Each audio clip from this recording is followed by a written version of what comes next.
Good evening and welcome to the Council Chambers. It is Monday, March 12th, 7:05 p.m. Please join us in the Pledge of Allegiance. I pledge allegiance to the flag of the United States of America and to the republic for which it stands, one nation, under God, indivisible, with liberty and justice for all.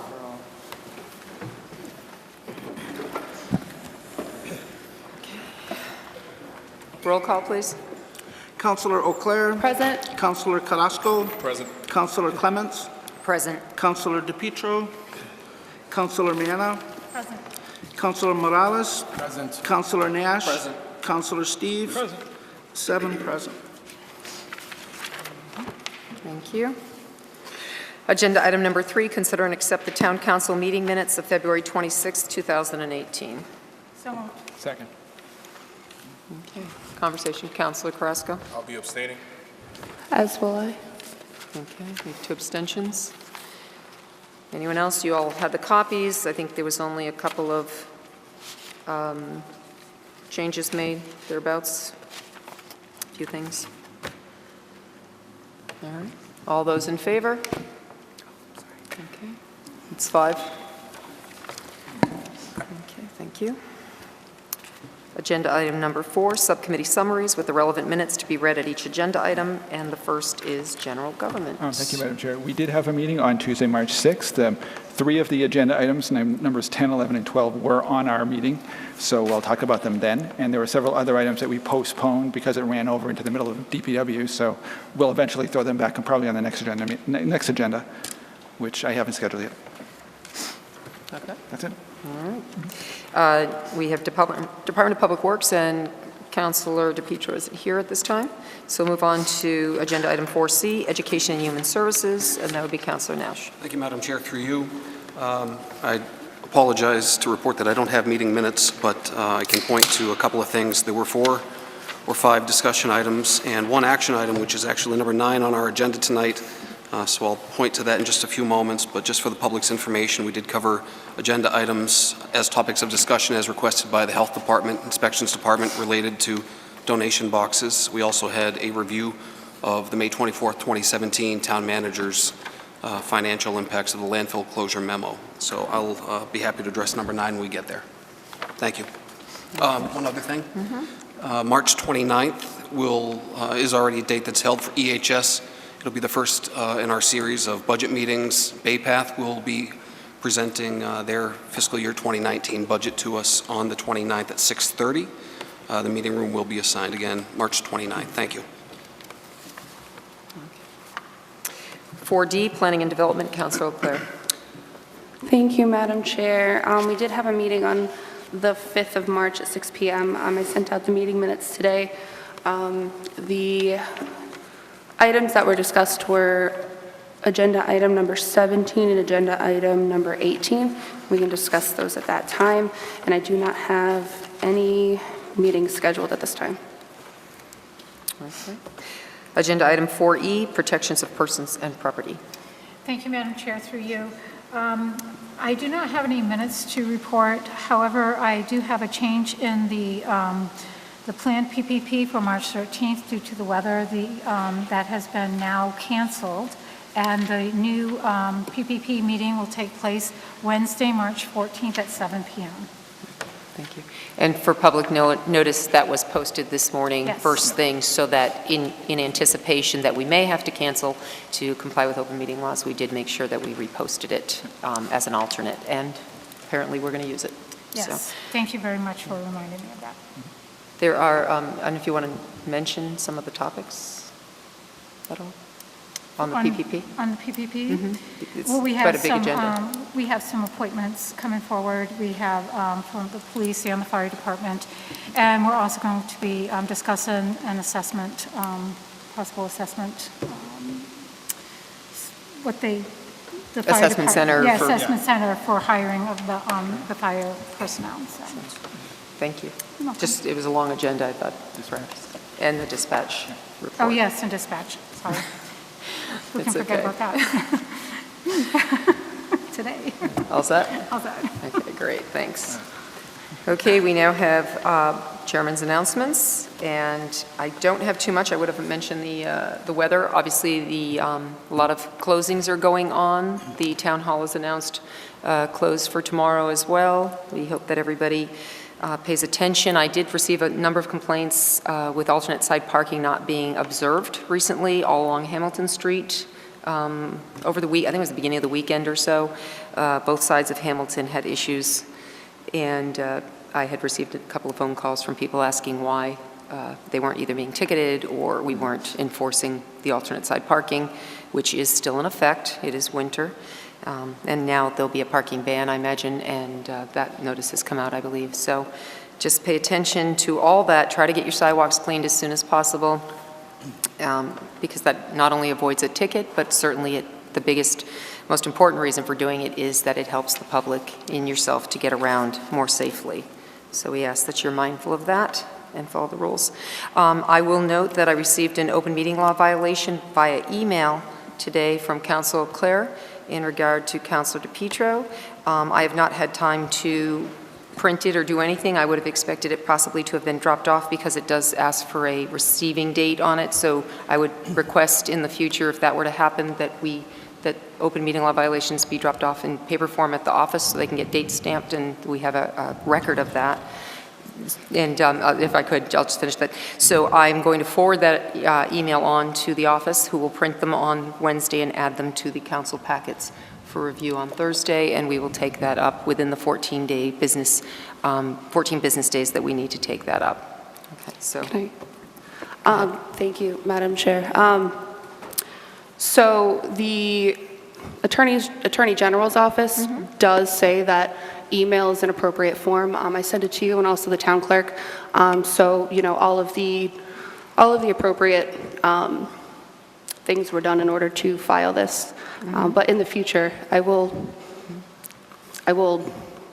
print it out if that is what you so desire. Thank Well, you. I just didn't get a chance to print it out to get to everybody tonight, so had it been in the office, Oh, you had have the 14 office, days. then Thank I you. could have gotten it by 4 o'clock and had the office printed it for tonight, so I just don't have it. But we will take that up as is required by law, so not an issue at all. And that's it for me. I know there's more things I just can't remember at the moment. It was a busy day. Thank you. Okay, just to wait. We'll go with the town manager. Well, actually, I could include, it was a busy day babysitting once again, as I did. I do apologize for leaving the meeting early the other night. I had an appointment at 9 o'clock, and I would have said that to Councilor DePietro. He's not here. I would have liked to have stayed at DPW and finished that meeting off with you, but I was already running late, and I needed to go. So thank you very much, and Thank you, Madam Chairwoman. A couple of issues. First, obviously, a couple of people have talked about the impending snowstorm, and it looks to be a pretty nasty storm. So again, I would ask residents to really observe the parking rules. Our DPW goes at great lengths to make sure that our roads are clean and safe for people to ride on, but they need your cooperation. So we appreciate every effort to not park your vehicle on the road if you can help it. Also, curbside trash collection. Due to the impending snowstorm with potential blizzard-like conditions, trash and bulk collection for Tuesday, 3/13/2018 will be collected on Wednesday, 3/14. This will push out everyone's collection by 1 day. Please see below. Tuesday, 3/13 to be collected on Wednesday, 3/14, trash in bulk. Wednesday, 3/14 to be collected on Thursday, 3/15, trash only. Thursday, 3/15 to be collected on Friday, 3/16, trash only. Friday, 3/16 to be collected on Saturday, 3/17, trash only. Please make sure your trash is at the curb before 7 a.m. on the day of your collection. Casella can change the route of collection due to weather or road conditions. This means someone who normally gets picked up in the afternoon could potentially be picked up in the morning. Please be mindful of this, as we will not have the trucks go back to collect trash that was not out on time. So again, please pay attention to this if you want your trash removed. Other than that, obviously right now is budget time. We're working on the budget, all of my department heads and myself. I've made it very clear over and over again, I'm going to make it clear again. Our funding levels from the state are down from the past, and with the charter school impact, it's going to be a very difficult budget year, as we've discussed. for the first time, I'm really not looking forward to presenting a budget this year because it's not a heck of a lot of fun when there's a huge amount of impact that the state has caused on this town that we just don't have answers for. So it is, as I said over and over again, it's going to be a budget year, but like always, I'm sure just councilors are going to roll up their sleeves and put a budget through that helps the people and provides adequate services to the town. The only other thing I wanted to mention, right now as we speak, the WRTA is meeting at the Southbridge Library to talk about bus service to Southbridge. Specifically, they're talking about bus number 29 that serves the people of Southbridge. In particular, myself and Councilor Steves, Councilor Claire were at the meeting tonight for a few minutes before this meeting. In particular, we need people to talk to their state senator, talk to their state representative. For a number of years, the state has funded the WRTA at flat zero levels, and that's really causing havoc with them trying to provide this needed services out to people, particularly people who are living in Southbridge, who work in Worcester, are having a very, very difficult time. So please talk to your state Senator Fatman and State Representative Durant and ask them to support the budget because this is a vital service to the town.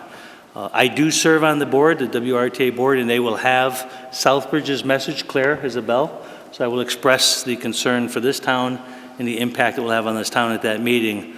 Again, I want to note that these are only proposed changes, but nothing is definite yet, but it is a concern because of the potential deficit in the WRTA. So I want to thank those people that showed up tonight, and hopefully this will not occur and we can protect that bus route. Thank you, Madam Chairwoman.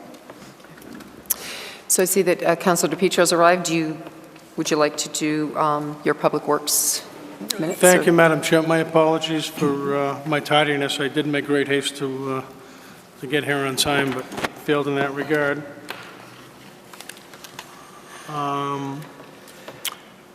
Regarding, and I apologize, the way I'm presenting this is certainly not the way it's laid out on the agenda. We mixed and matched at subcommittee. And for the sake of presenting this properly, I mixed and matched again. So agenda item number 2, which remains agenda item number 2, vote to accept subcommittee minutes for February 13th, which was unanimously accepted. What was agenda item number 5 is going to become my number 3, which is discuss the Mass Works grant for drainage improvements project on Laurel and Moon Streets and entertain a motion that council accept the grant in the amount of $419,594. This grant was applied for in conjunction with the United Lens Company. Heather reported that we have received the grant and asked the committee for a motion to recommend to council to allow the town manager's signature in order to accept the funds, and the motion was made and passed unanimously. What was agenda item number 6 is now my 4, which is discuss the tie-in bond proposal for the engineering and design documents and provide assistance for bidding and oversight of drainage improvement project on Laurel and Moon Street, same project, for the lump sum of $18,000 and entertain a motion to recommend to council for ratification. Now, this item basically is a start of the bidding process for vendors required to perform this project. Heather reminded the committee that invitations to bid cannot start without specific engineering in place. As tie-in bond has been on the ground floor of this grant request since its conception, it wouldn't make sense to seek any other bids for final engineering. A motion was made and the item approved unanimously for recommendation to council. What was agenda item number 7 is now my number 5. Discuss the sodium hypochlorite bulk tank replacement at the wastewater treatment plant in the amount of $28,000 and entertain any motions relating to this project. Heather stated that this was certainly an emergency. The bulk tank is leaking. Normally, she would have used capital reserve money, but due to some recent questions brought up with the transfer of funds, she felt the need to bring it to council. She also explained to us, unfortunately, the existing tank will have to be replaced by 3 smaller ones Due to lack of foresight years ago when the plant was first built, the building that houses it was erected, they can't get the damn thing out the door or the new one in order to do it in one piece, so they have to do it in 3 pieces. She received 3 quotes for tank replacement and plumbing. She requested a motion to move funds from capital reserve to treatment plant capital fund to pay for these repairs. The motion was made to allow the transfer and allocation of these funds and voted unanimously to recommend to council for approval.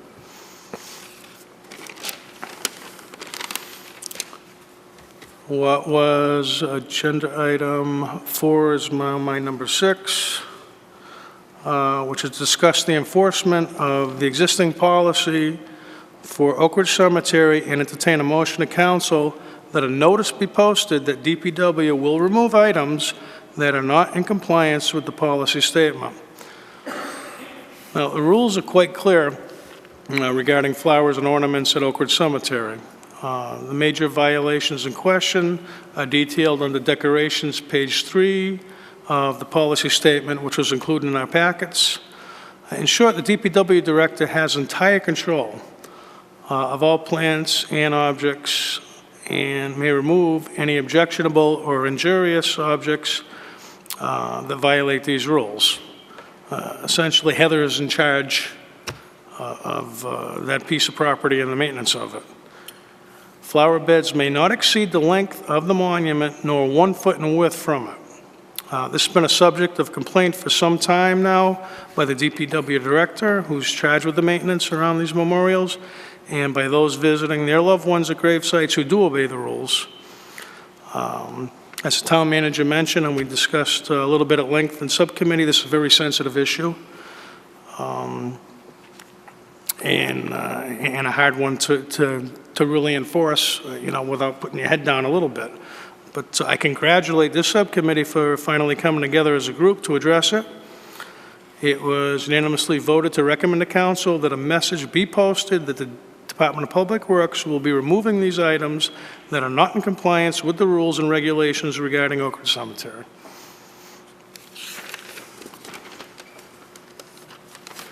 And to the gem of that meeting, Madam Chair, I'll do my best to briefly summarize what turned out to be a marathon of an agenda item, which is now mine, which was agenda item number 3 is now my number 7, discuss a recent forklift purchase and source of funding.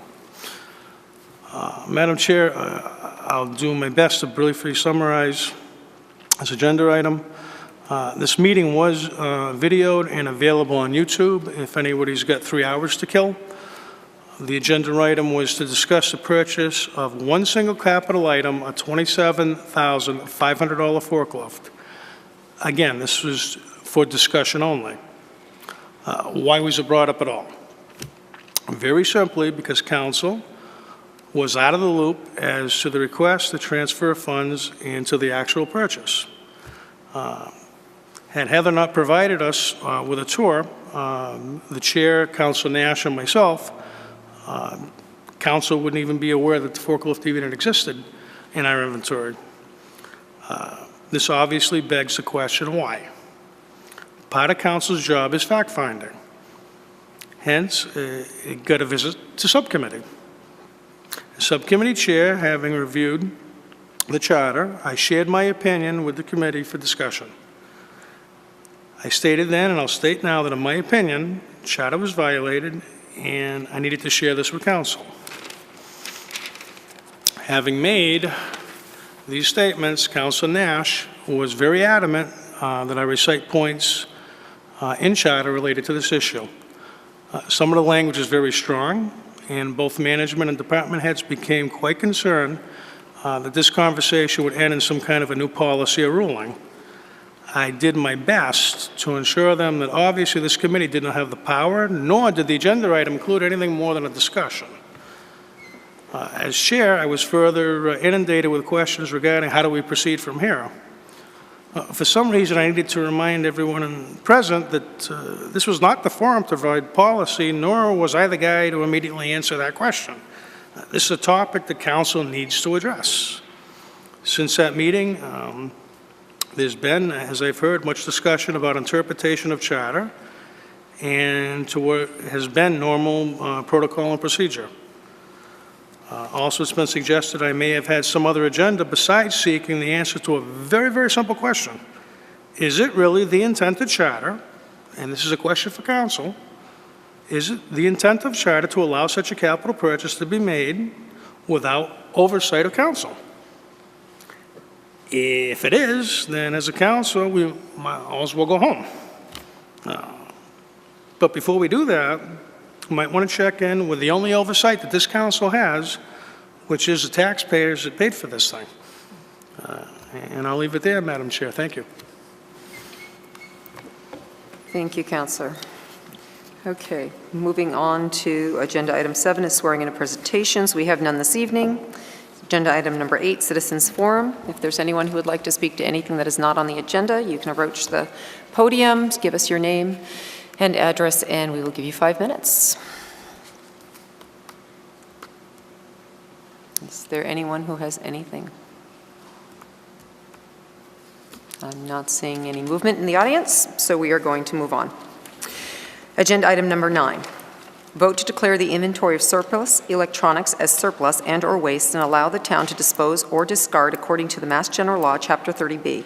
However, any costs identified in the disposal process must have a prior approval by council. So moved. Second. Discussion on this item. Councilor Nash. Thank you, Madam Chair. Again, I do apologize, and it didn't have minutes with me, but this was the one action item from our meeting on March 1st at the Education Human Services Subcommittee. Everyone has within their packet the inventory of surplus electronics, which is primarily electronic-type equipment that you might find in an office, computer monitors, computers, laptops, scanners, things of that nature. Mr. Pelletier was delayed, so this agenda item did get his attention a little bit later on in the meeting. However, I know that he's here if anyone has questions, and I do actually have one of Andy, if you don't mind, and that is, does he have money in his budget to cover any disposal costs if it becomes necessary? Through you, Madam Chair. Thank you. And depending upon what the cost would be, I'm anticipating the cost would be less than $2,000 to dispose of all of this. So if it is, then I believe I can find it within my recycling budget to fund it. If there would any transfers required from any other department to help cover this, I would come to this board for approval of the transfers. Thank you. Yes, ma'am. I just point out that we did say if there are any costs, you need to come back to the council. So regardless of transfer, it was if there are costs incurred. Would there With be, the disposal. Because originally you talked at the meeting about trying to put it out for one bid auction or some type of I wasn't at the meeting for the, okay. You So haven't shown up yet. That's right. I if can you would like to elaborate on that continue really then, quickly. please. Within our packet for that particular subcommittee meeting was your memo, which indicated that you were going to accumulate all of these items from the different various departments, put them out to auction as one lot for a lump sum offer, if you could receive one, correct? yes. Best of your recollection.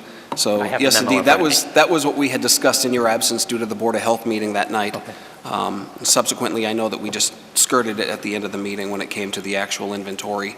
And I think that we mentioned that it was council's preference at that committee meeting that you come back to council if indeed you had to encounter any disposal costs. Okay, so before the motion is made, I would ask clarification. You would want me to come back through the subcommittee and the council for any costs that incur a transfer or a cost beyond a certain dollar amount? Our committee referred to council that any costs come back to this committee, but I'll defer to the council chairperson if she'd like. I think she Thank had you. a Well, statement on that. I would just say that the discussion that was had was that we wanted to know how much it was going to cost to get rid of the items.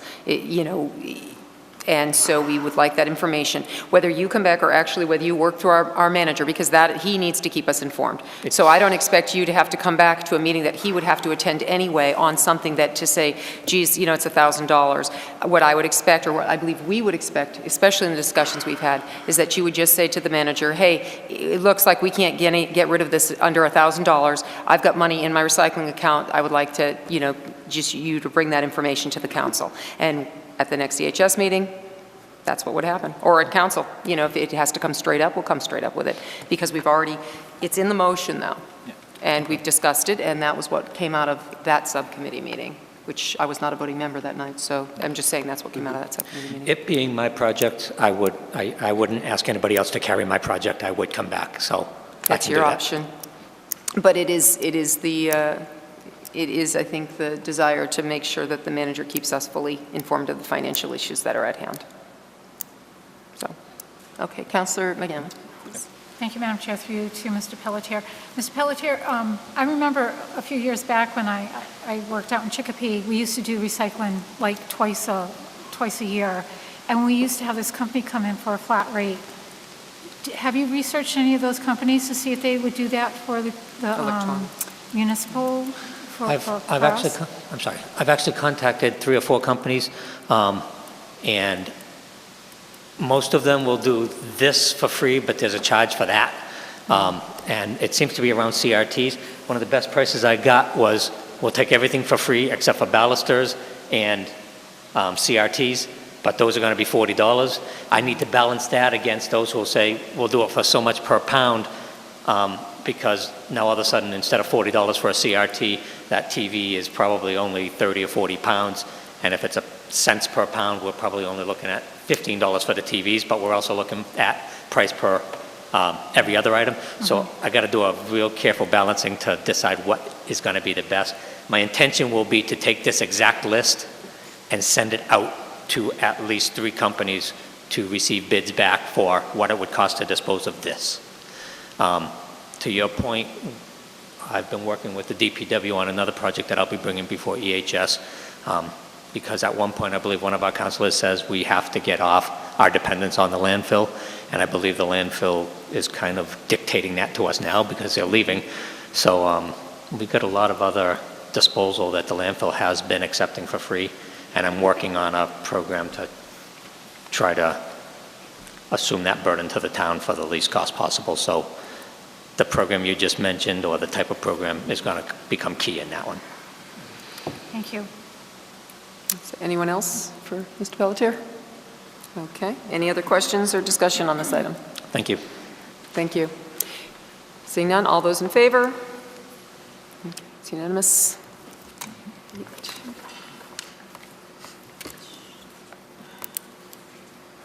Item number 10, vote that the town manager move forward with the disposition of town-owned property known as 70 Foster Street through the RFP process with a floor of $50,000. So moved.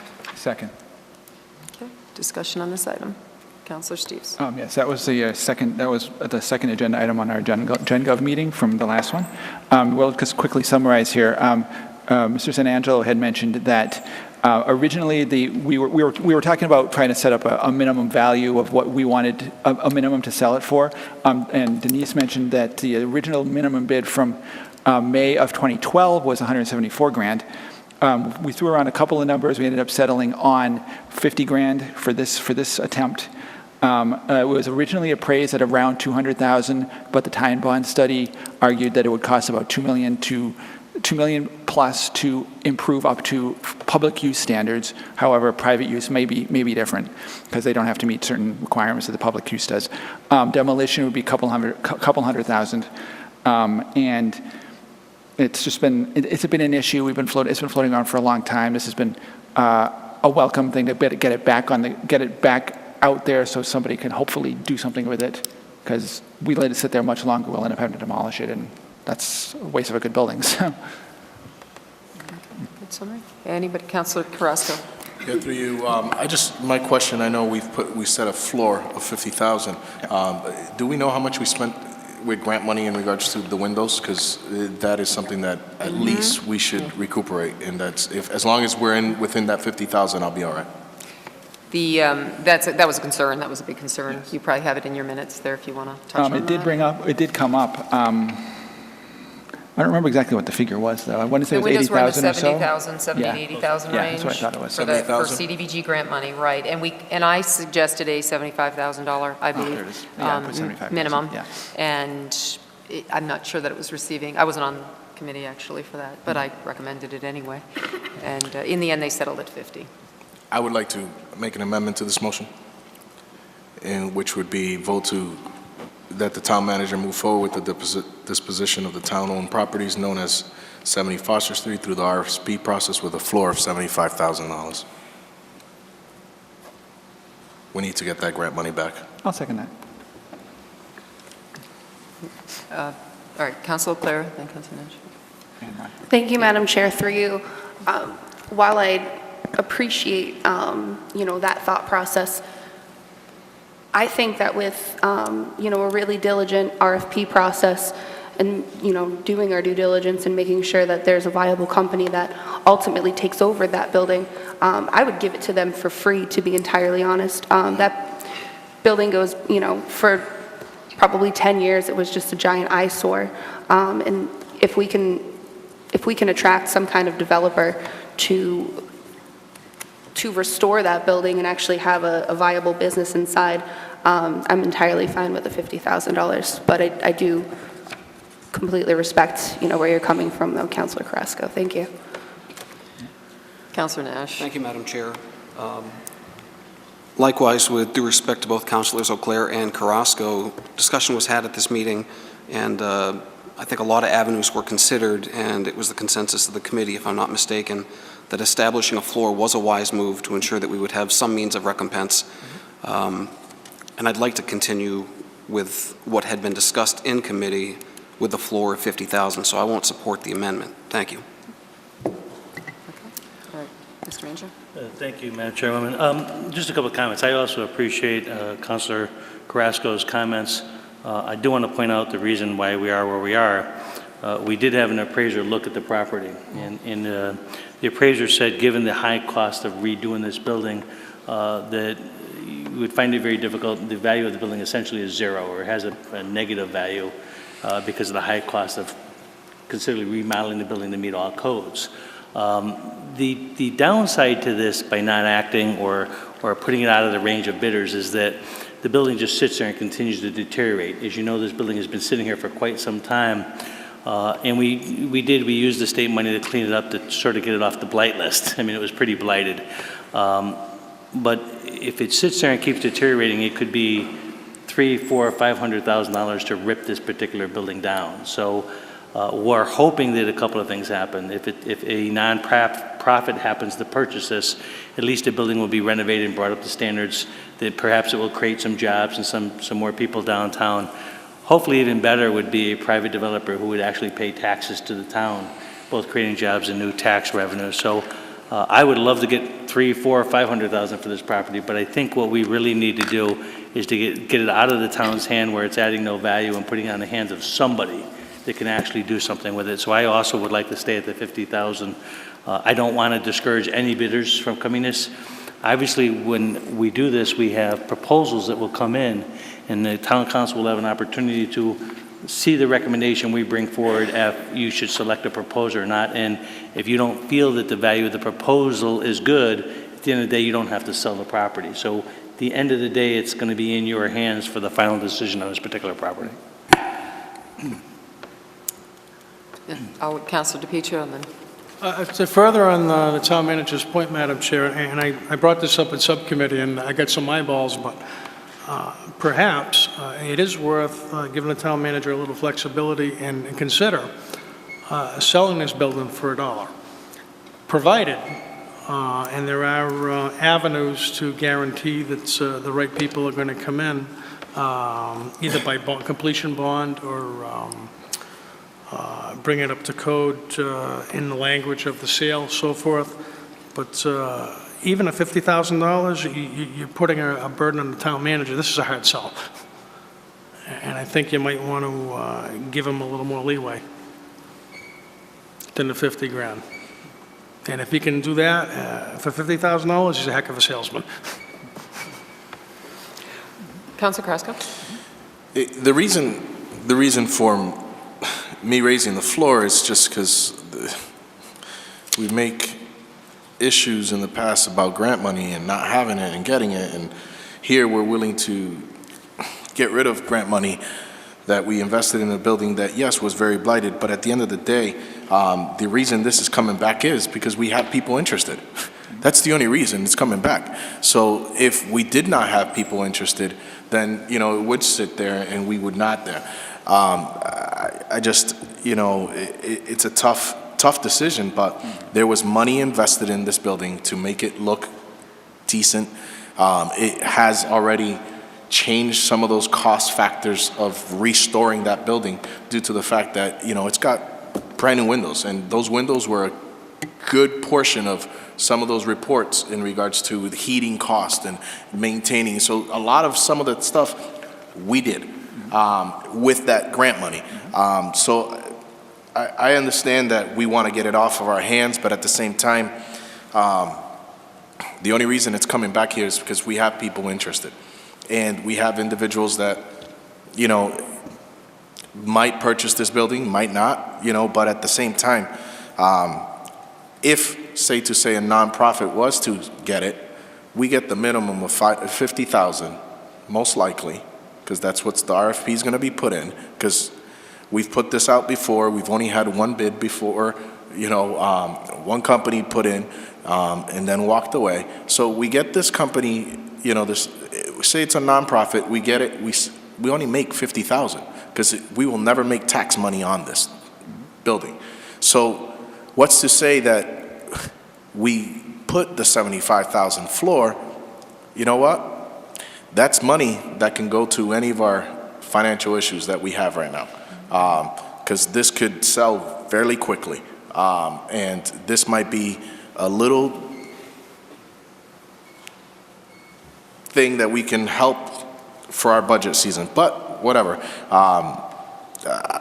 that's my thought of it. And if a nonprofit doesn't buy it, we get $75,000 plus tax money. So it works out in the long term. But again, the only reason this is coming up is because there's interest. And I don't want, just because it's been an eyesore for 10 years, that we continue to sell ourselves short. For many years, when I first got on this council, we were selling buildings at a very discounted rate. And at the end of the day, some of these buildings, some of these companies are flourishing, and I appreciate that. But at the end of the day, the town lost some revenue. So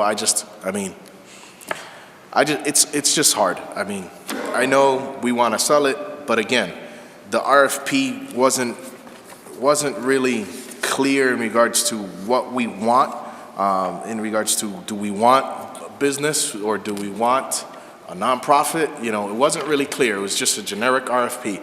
So if we're gonna, I know in the past there was RFPs for buildings that, especially when we sold the Marcy Street building, they said you have to promise us an increase in so many jobs and you're gonna do stuff with it. Though a nonprofit bought it, some of those requirements in regards to job and fulfillments were met in that RFP.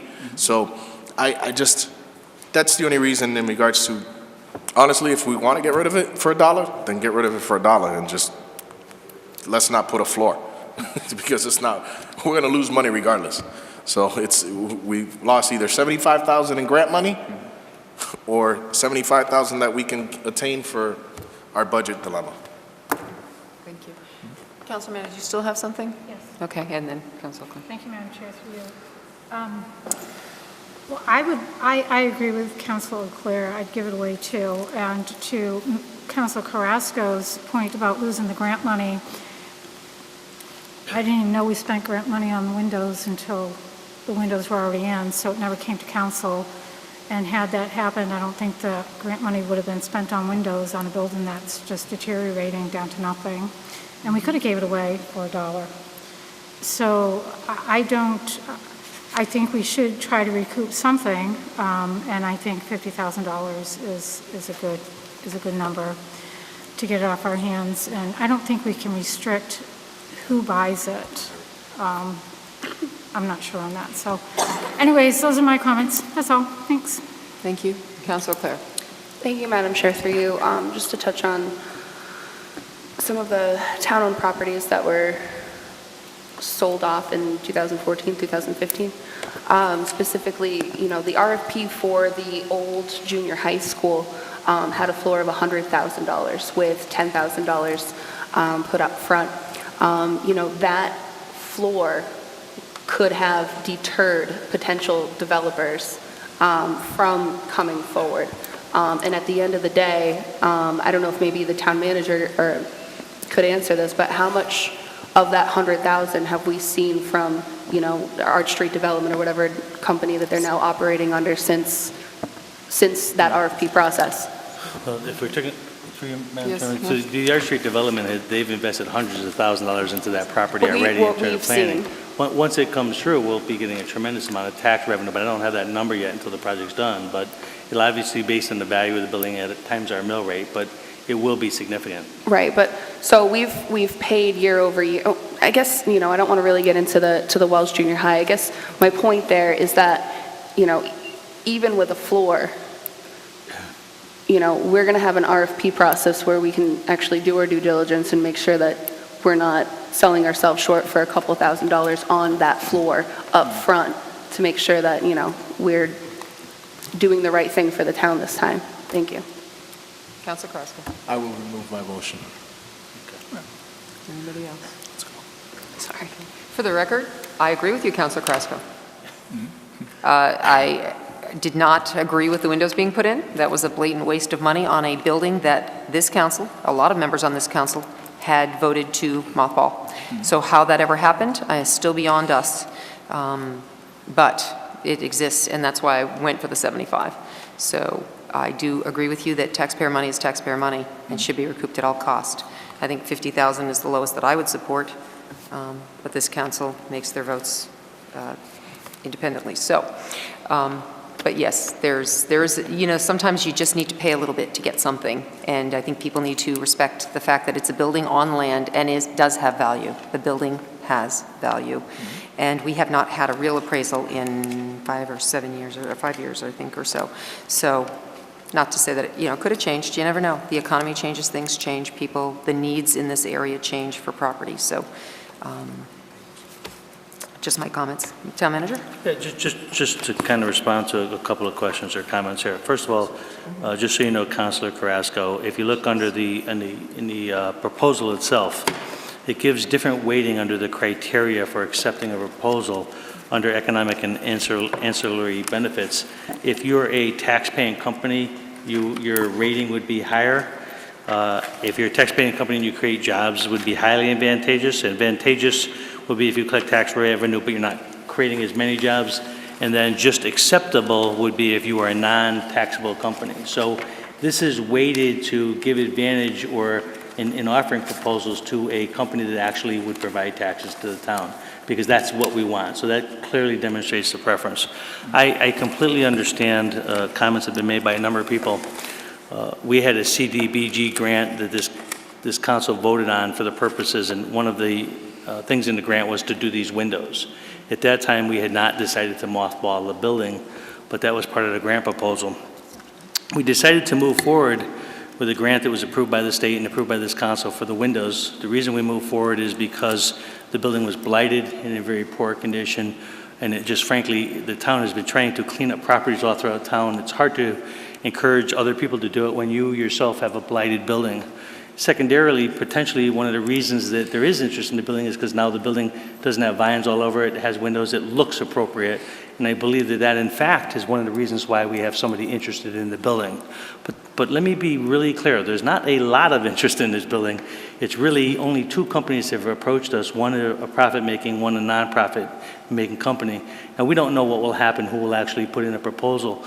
But one of the reasons the nonprofit company is interested in this property is because, in spite of the fact that the tie-in bond study said this is going to cost millions of dollars to fix, they believe that given their resources, they can fix this building at a much lower cost than a normal private developer. But they understand that in order to do that, there can't be a high cost of the property to start out with. That's what's going on here. So I'm not sure there'll be any bids specifically on this property, but I think it's likely that at least the nonprofit company will bid. But again, until we see those bids, we have no idea what the result will be. Thank you. Okay. And finally, my last comment too, we can't really sell a building when we don't market it. So technically the building has been off the market for quite a few years, and we have been asking for this RFP. So it's time, and let's get it on so we can see. Just because locally there are only 2 bids doesn't mean that there isn't somebody out there who searches the municipal databases and such looking for some type of building. So you don't ask, you don't receive. So let's move on with it and get it done. When do you anticipate actually putting it out there. So right after this meeting, we're going to start the process. Obviously, we're going to have to redo the dates in there. It takes a little while to get it on the register and stuff. So I would expect within a couple of weeks, this bid will be out to the public. And is it a 30? I don't remember. What's Well, usually. What's the timeline? Do you have some sort of timeline? Usually we hold them I'm just about 3 curious. weeks is usually what Right, we give them, but that's 2 what to I 3 thought. weeks, but It I'd was have to like look and about see, a month, So it's usually 2 to 3 weeks is usually what you put it out in the market, because those people who see this, they bid pretty quickly. I don't remember specifically, but. Right, we just want to give ourselves enough time for it to be out there, too. You don't Yep. want to just shortchange yourself just because you know there's a couple of people interested. Yeah, so I'm going to be tomorrow, well, probably not tomorrow, but the next couple of days, I'm going to be relooking at setting up the timing of this bid process with the state to be able to get on the register, to be able to get the advertisements in the newspaper. So this is something we regularly do. The rest of it is pretty clean, so other than the dates, this should be pretty easy to finish up. Okay, great. Any other questions, comments, concerns? All right, all those in favor? It's unanimous. All those opposed? So we have 1 opposed and 7 in favor. Motion passes. Okay, item number 11, vote to appropriate up to $80,000 from free cash to meet our 5% obligation on Mass DOT apron rebuild project grant valued at over $1.3 million recently awarded to the Southbridge Municipal Airport. So moved. Second. Councilor Steves. And that was one of the agenda items on our last Gen Gov meeting as well. And this is an issue that came up because the town manager had come across this possible proposal from the Airport Commission and Stantec and Mass DOT, had discovered that they had extra money in their account to pave airports. So they were seeking some sort of a shovel-ready project. In this case, it's estimated there'd be about $1.3 million in state money. They usually use federal money for these kinds of things. So they decided Southbridge was going to be a good project for this. Because we'll be getting this $1.3 million in state funds, from what the Airport Commission was saying at that meeting, that'll actually free up the federal money that we're normally getting so that we can use them for other things over the next couple of years. Which is specifically is 4 years of federal FAA money at $150,000 a year. Let's see here.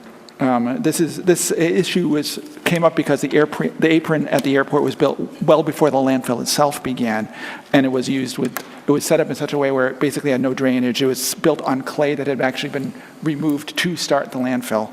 And it's been basically eroding ever since. So they didn't know exactly what the issues were and they discovered a hump recently that I had no idea where that came from. So it's basically just a huge mess up there. So we voted unanimously to recommend the project. Okay. Mr. Temich. Thank you. First of all, I'm really excited about this, and this was something that was kind of last minute. The state called me up about this, the DOT, and I wish that we had more time to kind of talk about this in subcommittee. This has been rushed a little bit because if we want this $1 million in plus in state funds, we have to move quickly. Quite frankly, it's a great investment to the town to put in between $70,000 and $80,000 of free cash to receive over $1 million grant from the state.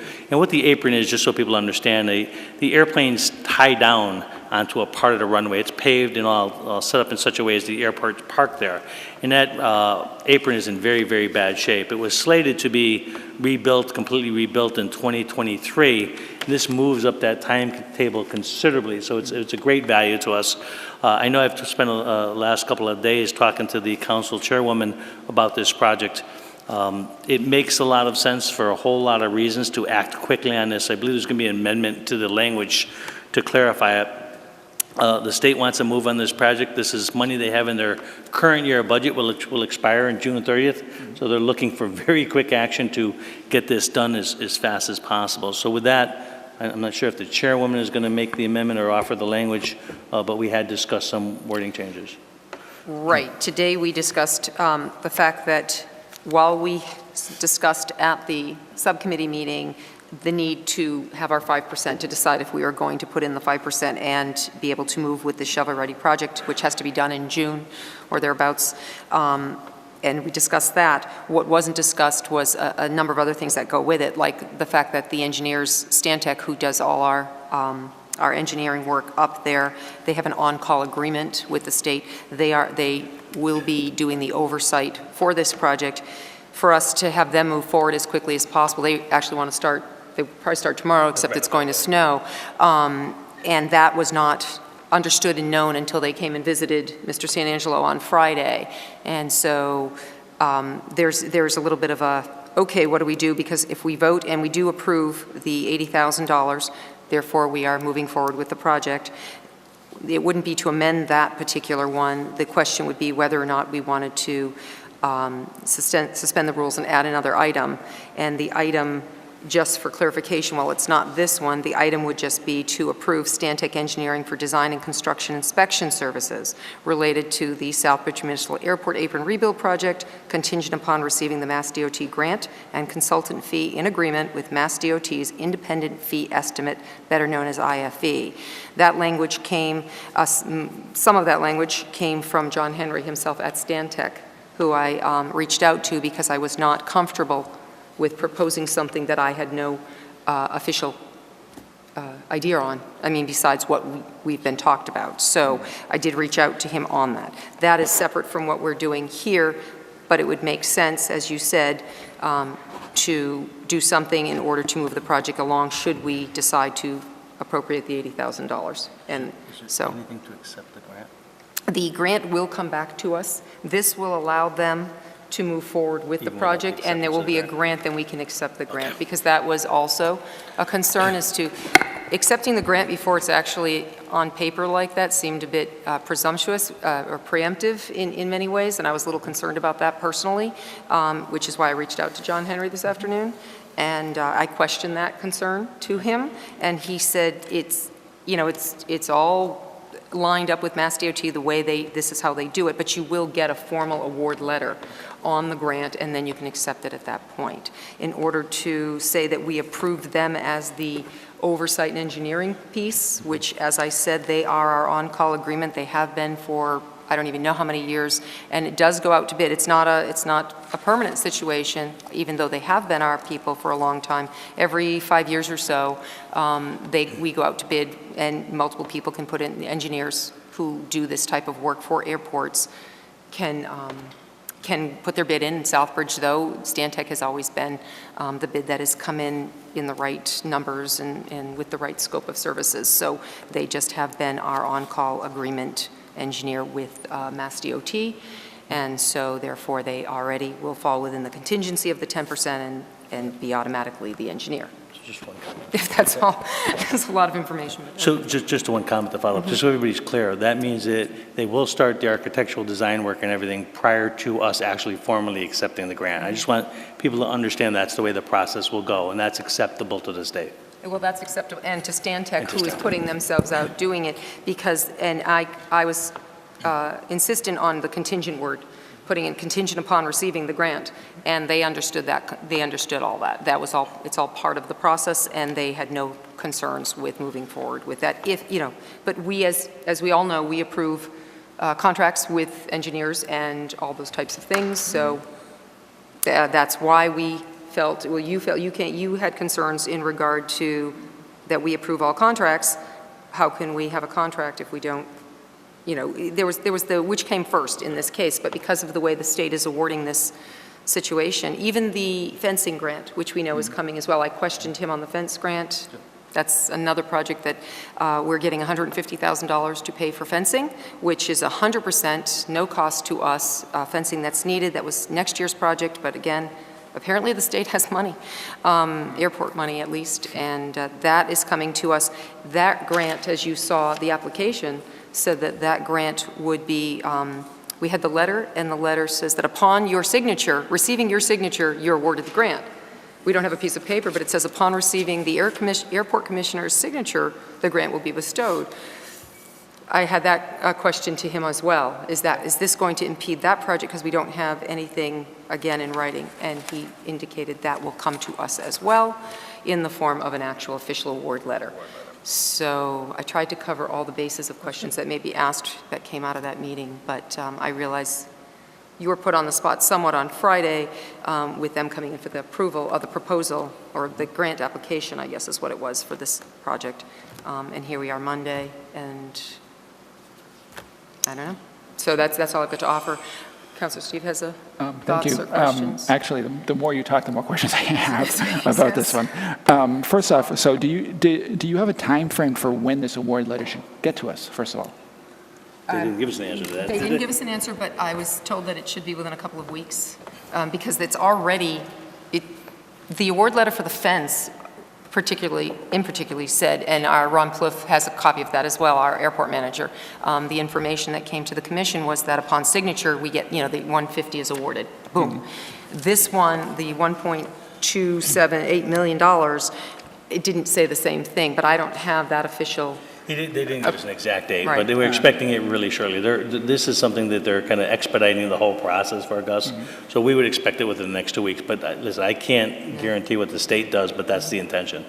And I did indicate that should it come in that time frame, we would put it on to accept for the 26th. Next agenda. Okay.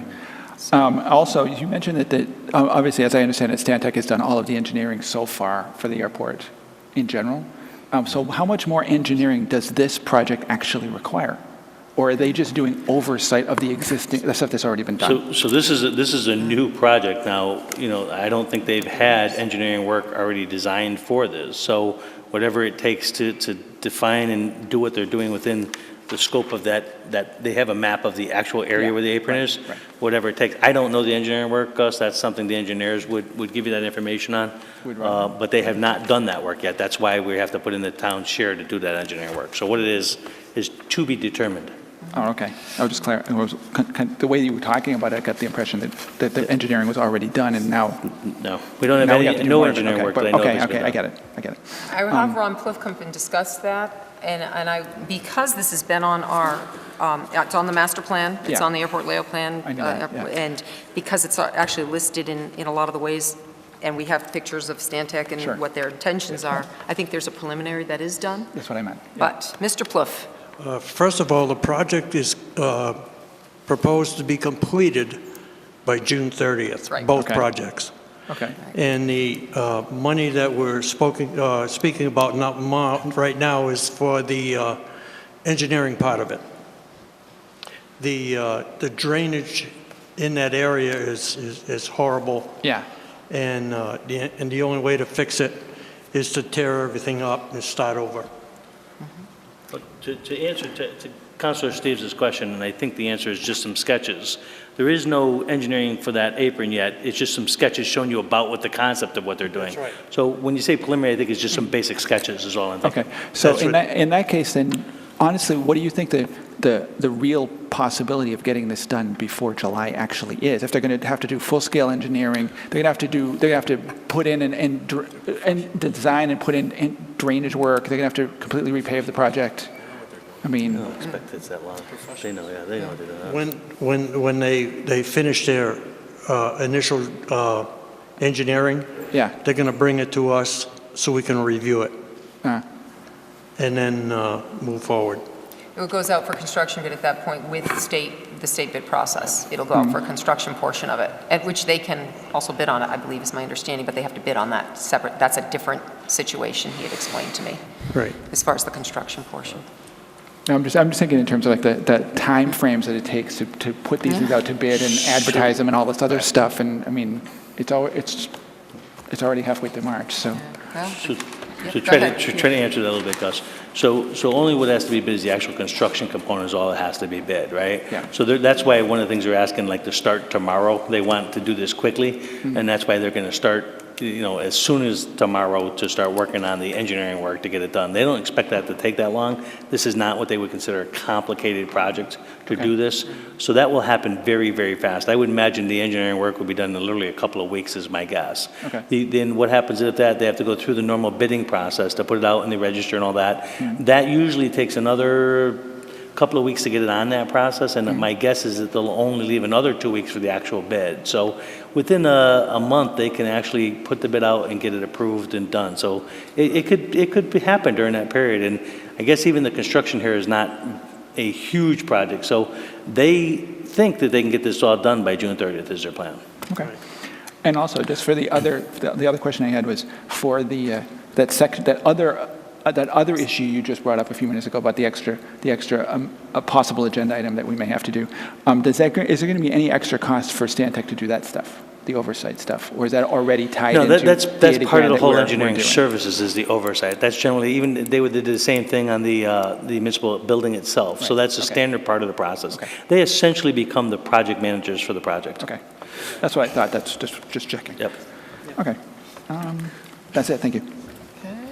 Councilor DePietro. Very quickly, Madam Chair, and I know you're involved with the project. It might be a question you could answer, but certainly we have the gentleman in front of us to answer it. I know that the money spent years ago with federal grants have that runway set up where it could accept emergency military aircraft and very heavy aircraft, which obviously it doesn't have now. Is this engineering value added for parking such an aircraft if we ever had to? Is it, I'm sorry, I didn't quite hear you. As I understood it, and I'm going back a ways, when the runway was all redone, Yeah. and this was in the millions as well, it was designed to accept emergency landing military aircraft, a much heavier aircraft than certainly is anticipated landing in the town of Southbridge. Is this engineering following suit into the parking area in this design, is my question. I'm not sure I can answer that. Well, it'll be better than Because- what it is, right, Mr. Poole? Pardon? It'll be better than what it is. Oh, the taxiway is more of a storage area. Now, way back when the runway was put in, I wasn't even in Southbridge. I was living in Florida, so I don't know exactly how that whole process went.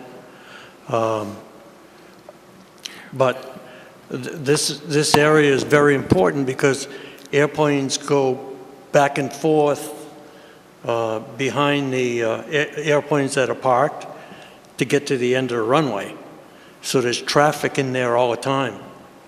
And with that drainage, now somebody mentioned a bump that we just found the other day with the engineers. We're driving by and all of a sudden there was a hump.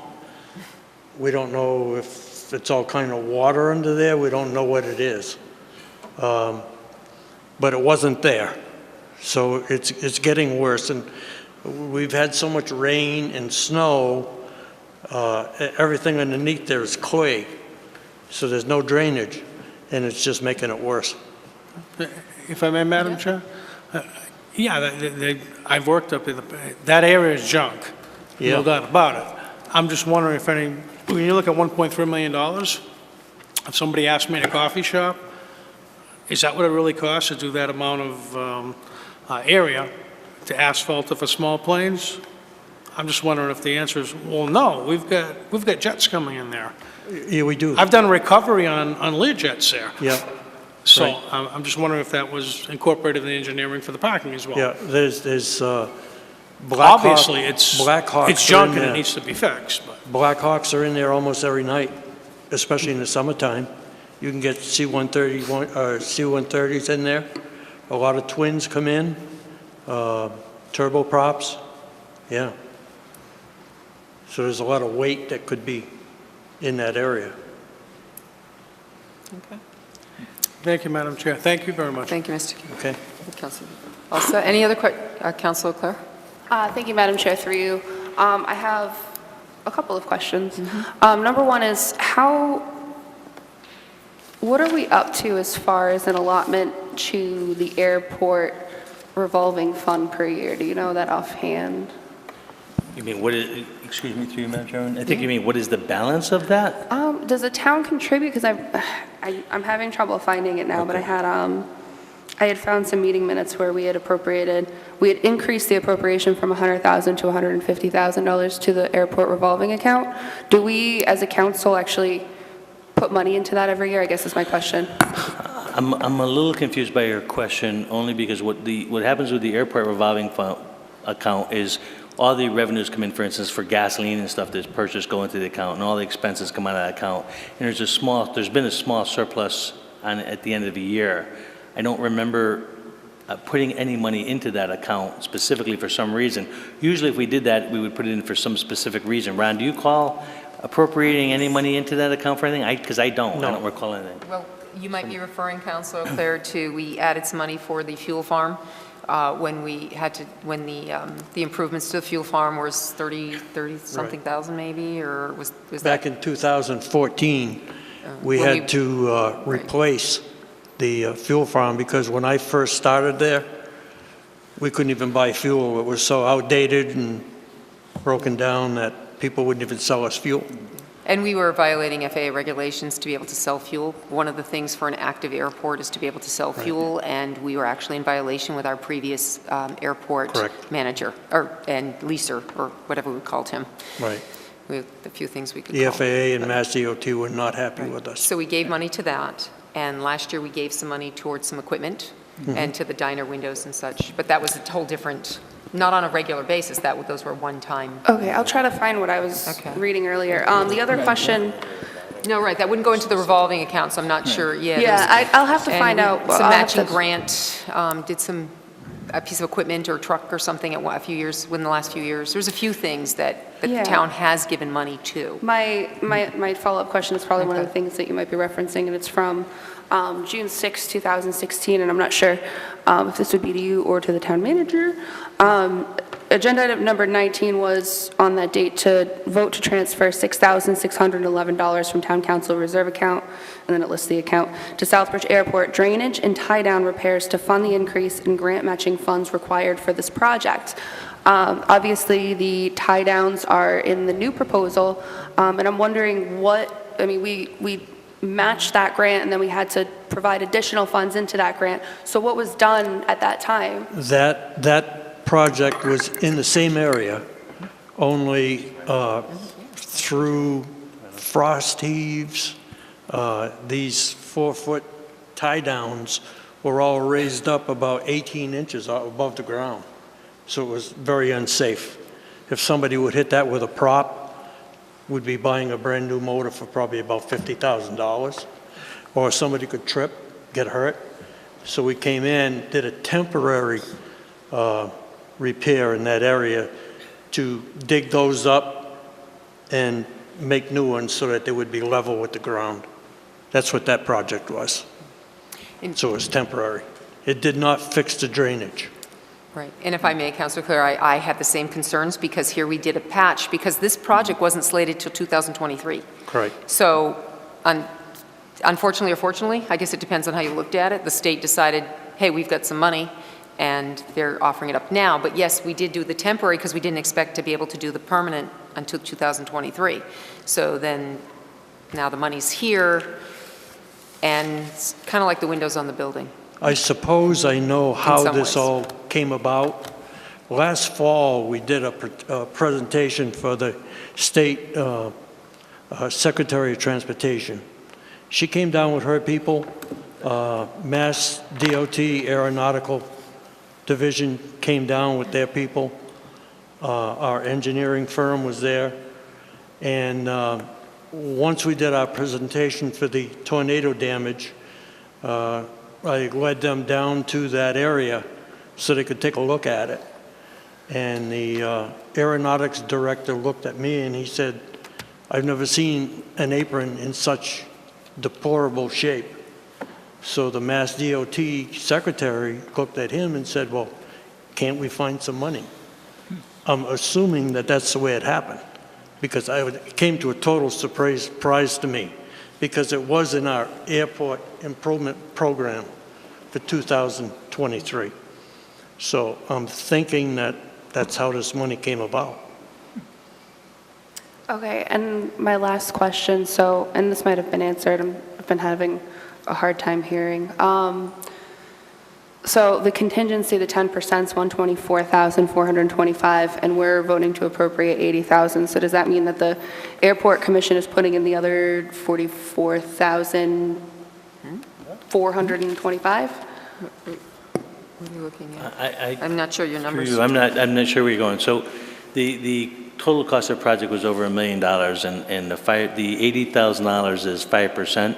The estimate, actually, if you use today's estimate, it would be closer to $70,000. But because it's an estimate, we wanted to give a little bit of room because we expect that the project may come in a little higher cost. So we put $80,000 instead of $70,000. $70,000 is 5% of the total amount. I'm not sure what you're reading from. I'm looking at the contingency 10% on the apron reconstruction south, Are you talking about the engineers above. contingency cost? Is that what you're talking about? Yeah, is that, Okay. It's all part of the bottom line, though. Right. yeah.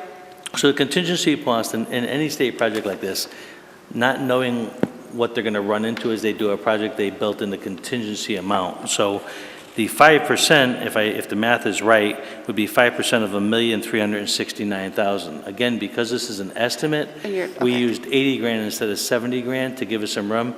If we don't use it all, the money will just kick back to free cash. So it's just sitting in the account to make sure we have a little bit of flexibility in case that is. But yeah, in all the state projects at the airport, you're going to see that 10% added on. That just to give them some breathing room if the project doesn't go as they foresee it in the beginning of the project. Thank you. Madam Chair. Okay, Quick, Frank. Okay, go ahead. Just really quickly, the numbers do not add up on that sheet if anybody bothered to check.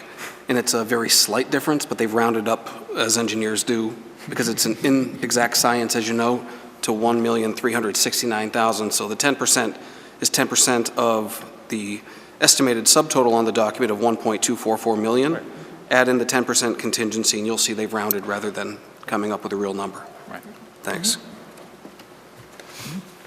Okay, Councillor Steves. I just had one quick comment to go back to Councillor Leclerc's first question.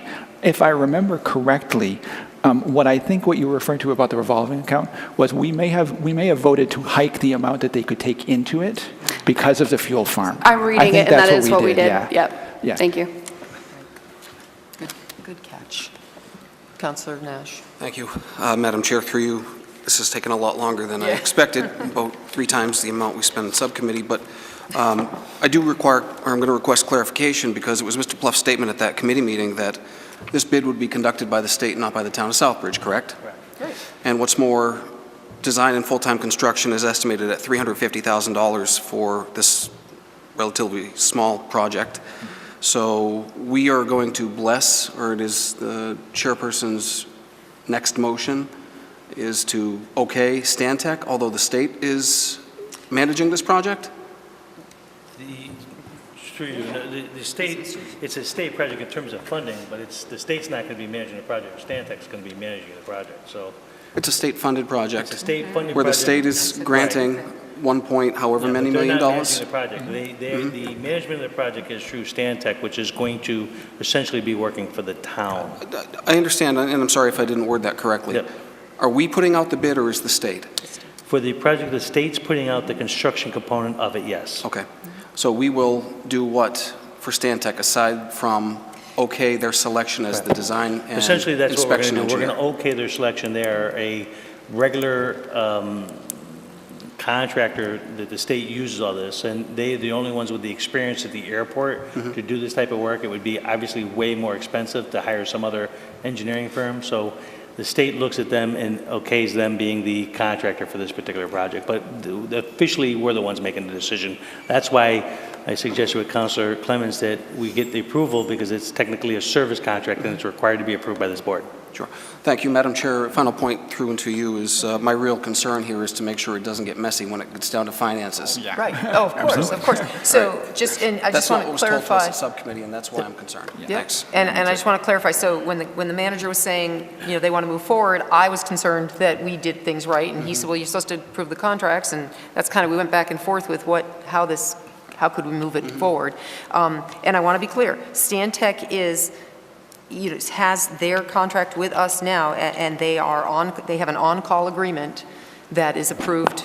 The state knows that. They are our person. They know what the state is saying it's going to cost, and they have to be within 10% of the state contingent, the state's requirement. They're going to come within the 10, and they're automatically in because they're our on-call person. So if they were to come for some reason, knowing all those rules, if they were then bid higher, they're not going to get it. State will give it to somebody else. But they know the rules, and so they'll just automatically make sure it's right. So it's kind of weird. It was weird, you know, it's weird to me too. But the council has the authority, and they will be working. The grant will come to the town. I mean, the money comes to the town. We have to disperse the grant and pay people, pay everybody with that money. So it will be our contract, really, but under states. So, Yeah, okay. At least what's explained. Clarification here is, right now, we're voting on the appropriation of the up to $80,000. Right. Yes. Right. You will make, or someone will make a second motion once we Right. vote the money. Well, Can we if just proceed you and vote the so- money? Yeah, if you so choose to include that, I mean, because that's what was tasked, and so I just did the homework on it. And if that's what this council wants to do with the project and move it forward in that manner, so we can have a quicker time frame, as Councilor Steve's told us that certainly we're already within a certain constraint. If we're going to move forward on it, we'll move forward on it. That's why I said to the manager when he said, oh, we can just change that, you know, amend that. Originally, he had mentioned that too, and when we talked, and I thought, no, it needs to be separate, because you don't want to confuse it. You know, it's one thing, either we're going to vote for that money and allow this project to move forward, and in doing so, approving the engineer made sense. If we're not going to do that, then, you know, it's not going to get done, it's not going to, I don't know. It just seemed the proper order of So it would be operations. my preference at this point, rather than move the question, that we actually vote the initial motion, and then come back, since we got way off topic and talked about the second motion. Right, I just wanted to be clear where we were going. Sure. Oh, yeah, I would not, absolutely. I was Thank you. just going, well, since it got brought up and he wanted to amend it, which he can't, you know, we can amend it. It was a nice suggestion. But, yeah. Understood. I agree with you completely. Thank you. Okay? Yes, ma'am. All right. Any other questions from council? Okay. Any Thank you. comments? Thank you. Okay. Anybody else on this? Okay, Councilor Claire? Sorry, It's a hand thank you. back there. This wasn't quite your person. Yeah, thank you, Madam Chair, through you. I just have a comment before we vote. You know, the $80,000 obviously is a lot of money to put up front. You know, as I've explained in the past specifically, you know, like with the Riverside Park, is that this town needs to start looking at not just short-term goals, but also medium and long-term goals. And so I'm glad that, you know, those who thought that it was fiscally irresponsible to put money into projects seem to be in support of this tonight. And so I would like to thank everybody who did any work on this. And I think that it's a great thing for our town to be, you know, looking more towards the long term instead of having very short-sighted glasses. Thank you. Anyone else? Okay. Let's do a roll call on this. Sorry to confuse you, Max. Councilor Clements? Yes. Councilor DePietro? Yes? Councilor Manna? Yes. Councilor Morales? Yes. Councilor Nash? Yes. Councilor Steve? Yes. Councilor O'Clair? Yes. Councilor Carrasco? He has been, had to leave. Sorry. 7 yes. Motion carries.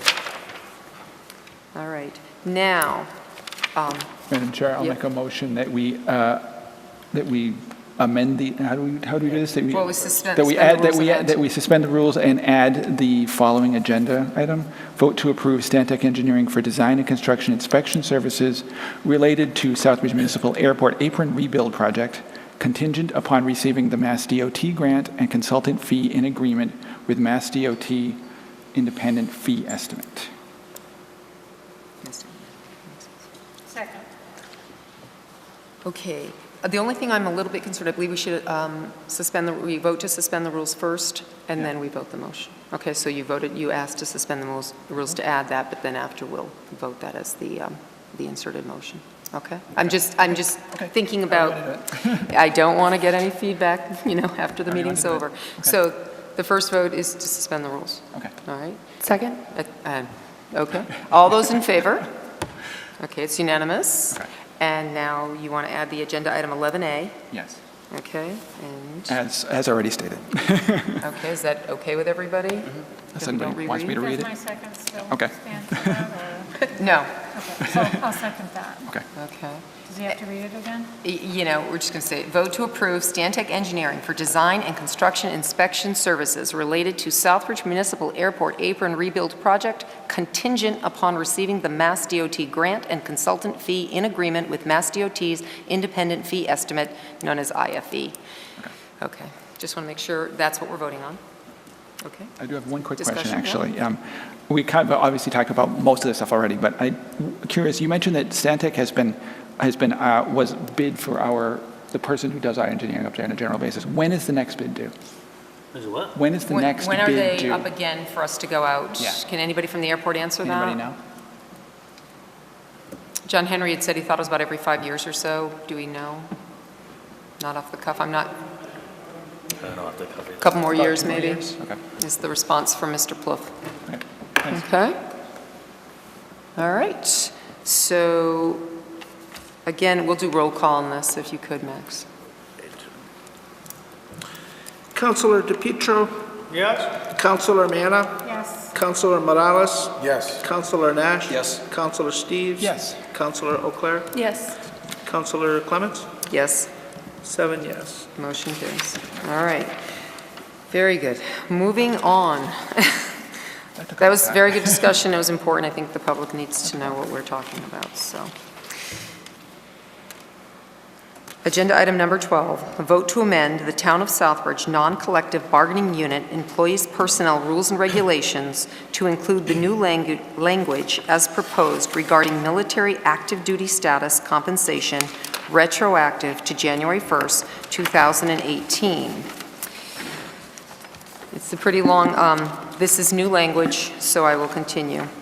Military active duty status. Notwithstanding the provisions of Section 59 of Chapter 33 of the Mass General Law, any employee of the Town of Southbridge who is a member of an Armed Forces Reserve or National Guard unit called to active duty in the military forces of the United States of America shall be entitled during this time of his or her active service in the military forces of the United States of America to receive a pay as follows as an employee of the Town of Southbridge. A, the difference between the gross pay of the military and that of his or her ordinary remuneration or the base pay of the Town of Southbridge for a period of time not to exceed 1 year. A1, the employee will be paid the difference between his or her salary received by the Town of Southbridge and his or her base military pay, where the salary received by the Town of Southbridge is higher. 2, the salary received by the Town of Southbridge shall be defined as the gross annual salary, including holiday pay. 3, the military pay base is defined as pay excluding all allowances such as housing, uniform, combat pay, spousal allowance, overtime pay, shift differential pay, hazardous duty pay, and any other additional compensation received for military. B, called to active duty is defined as being deployed for foreign or domestic military duty. C, an employee eligible for payment under this section includes all permanent part-time and full-time employees. Seasonal and contract employees are not eligible for pay under this section. D, an employee may maintain insurance benefits during a period of active military service, as described above, provided that the employee makes the required contribution for payment of premiums. An employee may pay into the retirement system up to 100% of their town-based salary. E, an employee while on active duty shall not accrue additional vacation or sick leave. Periods of deployed active duty shall be included in computation of seniority and longevity benefits. F, deployment for active duty service shall not include active duty for training purposes in the Army National Guard, Air National Guard, or active duty for training as a reservist in any branch of the Armed Forces of the United States, and it's noted to see military leave above. And I point out it's noted for that because we already have a military leave policy that encompasses the 17 days, 2 weeks or so of leave that a reservist would do for training. So this is the new section, and I'll open it up to, or First off, so moved. Second. all right, I'll open up Councilor Steves. That was also extensively discussed at the last couple of Gen Gov meetings. The last one, we unanimously approved it. We threw around a whole bunch of different ideas of what we wanted to do with it because the issue had come up that initially we were looking at the idea of whether or not we wanted to simply adopt a section of Mass General Laws, which is Chapter 33, Section 59. But some of us had concerns with the way it was written, the way it was phrased, and whether or not it might have had issues going forward. So instead, we basically took a lot of the languages in that law and mirrored it in our own personnel requirements so that we can change it if we need to. The idea is obviously that we want to make sure that it's fair to everybody that's out there who goes into the service. We don't have any idea really going forward how many might be covered. At the moment, as far as we know, only one is. And chances are it's not going to be many, but you never know. So we want to be fair about that. There were some issues about, we discussed a few issues surrounding about whether or not we wanted to do it for 12 months, 18 months, or longer deployments, because several members mentioned that people they know have gone for 18 months. Sometimes they get rolled over for even longer terms than that. And we talked a little bit about how we wanted to define active duty, because the version that Councilor Clements had brought in primarily from Revere had a slightly different phrasing that most of us had some concerns with, about the fact that some people who get deployed overseas end up getting rerouted to domestic deployment for example, hurricanes and things like that. So that had come up as an issue. So we wanted to make sure that people who got either diverted that way or were in fact sent to someplace else within the country, but were still on military active duty, were still getting covered, because the version that in Revere didn't cover those people. So we wanted to make sure that got fair. That was fair. And let's see. What else I want to say about that? I think that pretty much covers the gist of the discussion. We approved it unanimously. Okay, Councilor DePietro, then Councilor Nash. Just very quickly, Madam Chair, I think I am very pleased that I was going to make a comment had Councilor Steves not brought it up. On occasion, when we hit a long agenda item like this, which we've all been through subcommittee and has discussed it at length, if it wasn't described, just like Councilor Steves just did it, nobody would have a clue what we were talking about. So I think that's very important that that gets stated on camera and to the folks sitting out here, so they know what the heck we're talking about to begin with. Right. And I commend Councilor Steves for trying to put it a little more English. Thank you. Okay, Councilor Nash. Thank you, Madam Chair. Through you, I don't know if I missed it in Councilor Steves' summary, but this did stem from some effort from members of the fire department and their union. But what's more, the Mass General Law is an optional law, if I'm not mistaken, where it is not mandatory. The consensus of that committee, if I'm not mistaken, through 2 meetings was that it's the right thing to do, but let's do it right. Yep. So, as has been stated, indeed, I'm in support of this. I think that it is the right thing to do, and I'm glad that this could be something that we could all agree on. Thank you. Okay. I just point out to our fire chief's here. I don't know if he wants to say anything. This was brought to my attention back in November or so by a number of people. It was brought to our attention actually a couple of years ago, but there didn't appear to be too much buy-in, and we didn't discuss it a lot. It was really coming from the unions more than anything, and not everybody was union, and so it just kind of, we took care of the reservist and the training, and we complied with some of that with our union contracts. But again, it came up, and I brought it to Councilor Steves' attention, and we both looked at it and felt fairly strongly about it. But it wasn't moving. We were doing a little research. We were asking for those who were bringing it up, and yes, some members of the fire department were concerned for their brother firefighter who is on active duty, but the big question was, how does that affect the rest of the town? And that was the big consideration moving forward, and with investigation and knowing that at this point we don't know on the school side officially. It's not something you really keep a list of or make a big deal of. When somebody gets a job, you try not to, those are the types of areas that you don't really push. They usually fill it out on their form and let you know. They have to report to their superior and let them know when they're going to be on active duty, give notice as best as possible.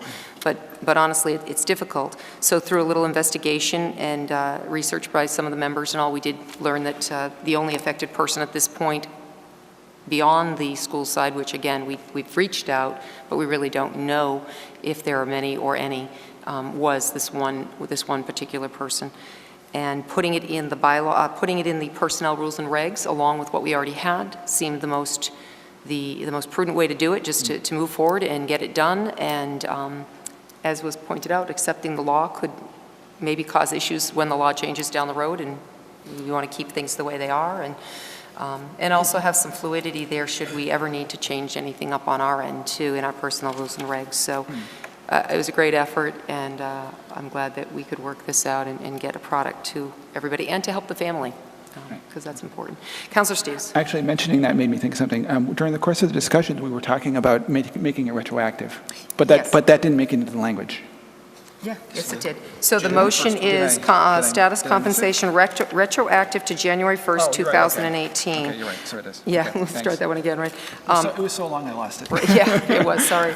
I'll note, too, that our person has been deployed longer than that. However, it was unanimously thought that January 1st was a fair date to start, and also, you know, there were things like accruing extra vacation or different language that was taken out, and yet there was a real consensus about leaving the holiday pay, which is something that would have been expected if this person or anybody was working for us, they would get that anyway. So it was really interesting to see the level at which the group came together and decided what benefits would be really great for all of our veterans. I mean, let's face it, we have to come to grips that if there ever came a time, if there were no active duty members, as I mentioned to the manager, and there ever came a time that we needed all these people who would serve, who would protect us. So we have, you know, active duty. Some might say, why are we doing this? But they're the ones that put themselves out there for us. Yeah. So, and that, I think, was the consensus, really, truly. Yeah. So, Chief, do you want to say anything about this, or any comments before we vote? Yeah, first I just want to say thank you so much for allowing this to move forward. And you're right, a previous council did help us out when we found a previous problem with paying our firefighter during weekend drills. And we made him whole then, so this was kind of like phase 2. So I just wanted to say thank you for allowing this to come forward. And there was a group of us, the Veterans Agent Mike Trombley, the HR Director Kim Farron, the Town Manager, myself, and the Union President Jacques Lane, all worked on something to try to get in front of you guys to see what you wanted to do with it as we move forward. So please thank you for taking this up. But one question I do have to make sure that I'm clear on how we're going to work with this going forward is the the holiday pay that you have outlined. Now, I think when we talked about it at subcommittee, both myself and the finance director thought it would just be the 6 hours that he would get paid. However, I just want to be clear that if he was regularly scheduled to work holiday, would I pay him those hours that he normally would have been regularly scheduled to do? Strictly holiday pay was discussed that night with Karen, too, I believe. Yeah, but I just want to make sure that, because this will be the formal record. Right. That we're only going to compensate the 6 hours and not, because again, someone could interpret it that if he was regularly scheduled to work on the holiday, that I would pay him for every hour that he was technically scheduled to work. So I want to be clear on what it is that you want so that we follow that direction. Right, because I think we even talked about the idea that they could be getting more, but we're going to give them at least this. Okay. You know, they could, if they were here and they were working, they would get even more money, but we were willing to keep the holiday pay in.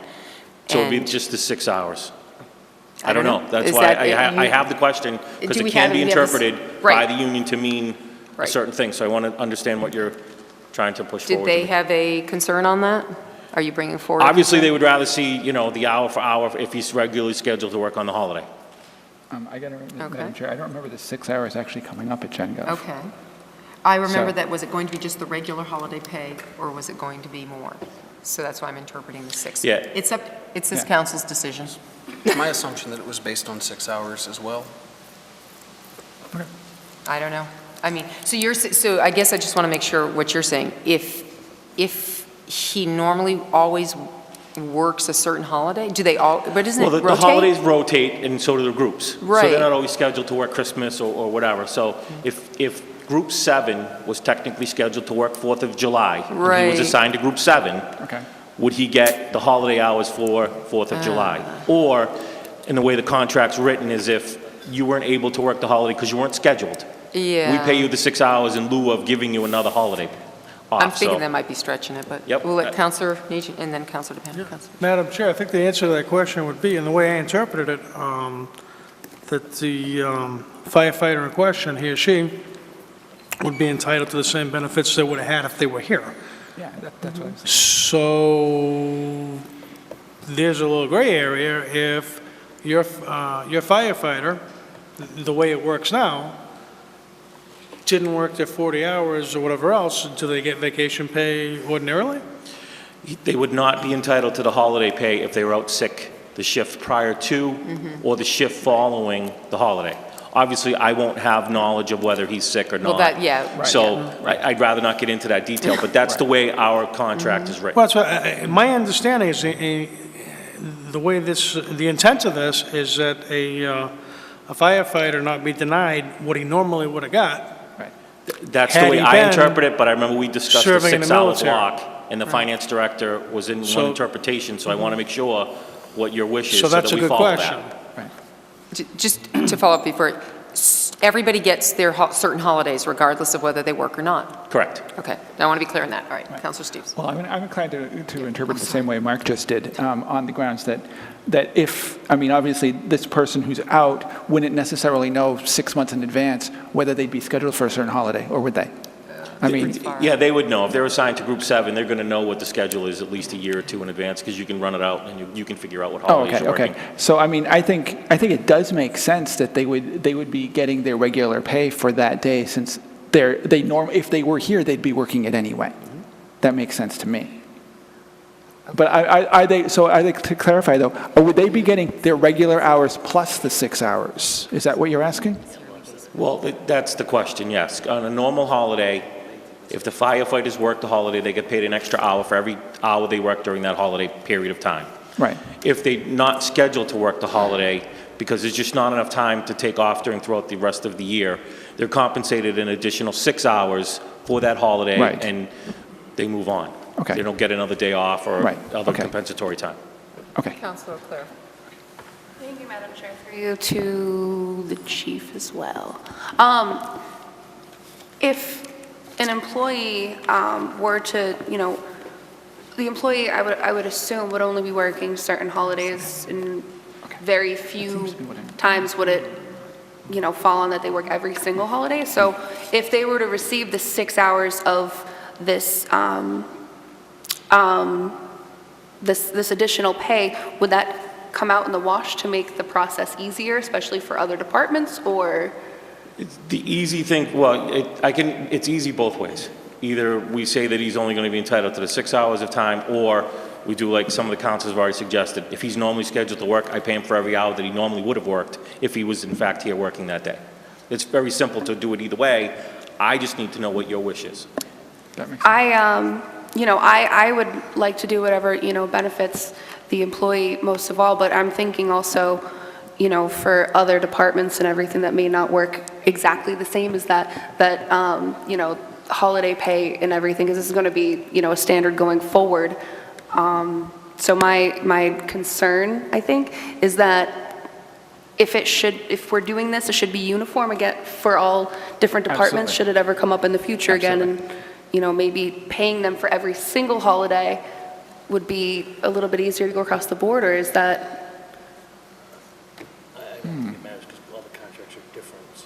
Yeah. So, through Yeah, you, go Madam ahead. Chair, to be honest with you, I think it is Can different. we just point out this line too? It says right there, shall be defined as the gross annual salary including holiday pay. So you have to look at each person's gross annual salary. So yeah, we're just making them whole at the end of the day anyway. Correct. So at the end of the day, if it's supposed to get X number amount of dollars a year, we're making sure that they're getting that. Right. Exactly. Okay, so I think that what you just read kind of answers that they would just, Yeah, but again, at subcommittee, we talked about a 6-hour rule. So if I was to pay someone 17 or 7, that goes above what was discussed, and I'm certainly not going to put myself into a position that I overpaid someone when the intent was 6 hours of time. I'm willing to do whatever you wish. I'm hoping you go for the making them whole, and if they were normally scheduled to work on a holiday, I would pay them It's for every interpretation, hour we just that they wanna make sure normally it's would have clear. been scheduled, so. Not everyone's clear. So, Councilor Nash, what are you thinking? Yeah, Where no. are you at? Thank you. I'll sound like the bad guy if there's any dispute on this matter, because I'm happy to make the suggestion that this does warrant a little bit more investigation based on any other departments that could be subjected, if they have employees, correct? That wouldn't be subject to 6 hours. I'm happy to suggest that to keep this moving forward, if it is a hang-up for anybody or for the fire chief, we eliminate the holiday pay today, bring it back to committee, and make an amendment to this particular personnel rules document later. Okay, yeah. Just to be honest with you, the fire department is a unique animal in terms of its holidays and scheduling time. So it's not going to be consistent no matter what you do with what the town does. So I think I think the chief you're going to have to accept it one of the two ways that the chief wants to do it. And truthfully, I'm kind of getting lost in this discussion a little bit, but in terms of trying to make it match the rest of the town, I would say that that's going to be impossible because of the nature of the way each union negotiates its holiday time. Specifically, though, fire is completely different than everybody else. I think it goes without saying that obviously the fire department seems to be the only department affected with this And the consensus is to do the right thing, of course. I'm not trying to impede that, Chief, but we should The have... only thing I will add is that public safety people typically have to work a holiday. Most others won't Sure. have to work a holiday, so you're pretty much just looking at police and fire, in my opinion. So do we need to make an amendment anywhere here, or are we going to leave this wording the way it is, because we can keep talking about it or take action? Right, so we just have to know our interpretation as to going forward, and that's Yep. that would be the plan for our finance people. But let's hear, okay, Councilor Manna, Councilor DePietro, we'll go back over Thank you, here. Madam Chair, through you. I would interpret this on a case-by-case basis, like the fire department, you know, I mean, whatever they worked for that holiday is what we would pay them. I wouldn't put a number on it. It's for that department, for what they would work. The police department, what they would work. The DPW, what they would work, should that come up. I mean, it's, because each department, except for like the town hall and the library, they have contracts. So you have to go by what's in the contract. No, So- actually. No. Oh, we don't. Oh. Not on this? But That's our I think it would be a good gesture if we did, you know, with a contract. I Okay. mean, they are serving our country. Okay, all right, so over here first, was it Councilor Claire, or was it? I did have my hand up. You didn't, okay. Okay. Sorry. Sorry, that's okay, I thought I was missing somebody. Going Councilor- back to my, I think, first question, and what, you know, the Chair Clements had stated that the salary, it states in number 2, the salary received by the town of Southbridge shall be defined as the gross annual salary, including holiday pay. You know, there's nothing in this final document that describes the 6 hours of holiday pay. So I don't necessarily think that anything needs to be changed, so long as we're all on the same page that, you know, we want to make, you know, this employee and any future employees as whole as possible, you know, to their standards of living as they have been in the, as a fire department employee. So I think it's okay as it stands. Okay. Chief, your recommendation, though, officially? Again, my recommendation is if the intent is to make him whole, then I would pay him for every hour that Hold he to their normally would have been contract. scheduled to work. Okay. But just in case someone was to question Right. my doing that on a payroll, we have the answer from you that, no, it is to make him whole. Okay. On this side, Councilor DePietro. Yeah, Madam Chair, through you, Chief, just so I can be clear on the, on the matter at hand, a firefighter has holiday pay. If he works that holiday, he's entitled to, An additional hour for every hour worked on the holiday. Double pay. so if he's serving in the military, obviously he's not going to be there to get paid twice. So my answer to that question would be, certainly not. I don't know what the consensus of council would be, but that would be like getting paid 3 times. And that's not the intent. The intent is to No, make not a exactly. firefighter whole. Again, the intent is to make him whole, so if he was technically here, I would pay him for every hour that he was here. So whether he's in the military and gone away, or he's here, I would still pay him for every hour that he normally would have worked. Mr. DePietro, he's not getting, keep in mind, he's getting the difference between his military salary and here, okay, whichever's greater. So he's not getting 3 times as much. He's getting a difference, but here he would have gotten, at the time, he would have gotten double pay on a holiday. So, Presuming that he worked it. well, they won't Or she presume. worked it. He would know, it would be because he's in Section 7, in Group 7, and Group 7, they know Group 7's schedule. Right. I guess my thought would be, I happen to know, you know, sometimes firemen change groups. Yes. Not rare, right? But Yep. it does happen. It does, and we will be reconfiguring the groups, but however the groups fall Right. is however, Is and how the it calendar's is, all laid yeah. I out, so just it's, gotta point that out. everybody knows what the holidays are, it's nothing Right. really hidden. We don't purposefully move people around to avoid paying holiday time, we don't do that. Right. Okay. Right. I'm good with whatever, you know. That said, Madam Keeping Chair, it easy. I think this is extremely fair and certainly deserved, Okay. but maybe that one steps over the line. I don't know. I'll be happy to go with the consensus of the crowd here. Okay, Counselor Steves. I just wanted to clarify, for as far as the money, we keep talking about people making these people whole. And as I don't have, it wasn't in the last GenGov meeting, but it was in the previous one, where, as I recall, we had talked about the difference here for this particular employee is between like $8,000 and $11,000 a year. Ballparking, yes. We're not talking a huge sum of money here. But to a family it is. Yeah, absolutely. So, Absolutely. okay. Any further discussion? Any amendments? We're good on that? Yeah, there's a clear intention. The intention is that they will be made whole according to what would have been expected if they were here. If they were fire union, police union, town hall, school, whatever. All right? So Karen should be able to work that out. Okay? All right. We're going to do a roll call on this, too, that it's a personnel rules change. I think that's important. Okay. Counselor Manna? Yes. Counselor Morales? Yes. Counselor Nash? Yes. Counselor Steves? Yes. Counselor Auclair? Yes. Counselor Clements? Yes. Counselor DePietro? Yes. 7 yes. Motion carries. And we wish the families the best. All that, it's good working with everybody.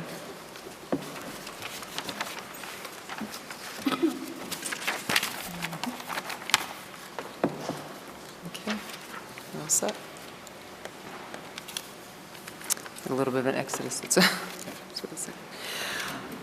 All right, moving on. Agenda item number 13, vote to post a 30-day public notice stating that the Department of Public Works will remove all items left in the Oak Ridge Cemetery that are not in accordance with the Town of Southbridge Oak Ridge Cemetery Policy Statement, which had been revised May 8th, 2014, and was approved by a town council on June 9th of 2014. So moved. Second. Okay, and that would be DPW, which you described some in your minutes. Do you want to say anything else about this issue? I think I pretty much summed it up. Again, certainly the sensitivity of the matter. I'm very surprised we don't have some folks here, as I know this has been contested for some time. And again, besides respect to all those who have loved ones in that cemetery, and certainly some of the graves are being encroached on by others, which is unfair. It's certainly unfair to our Department of Public Works, who has to maintain it.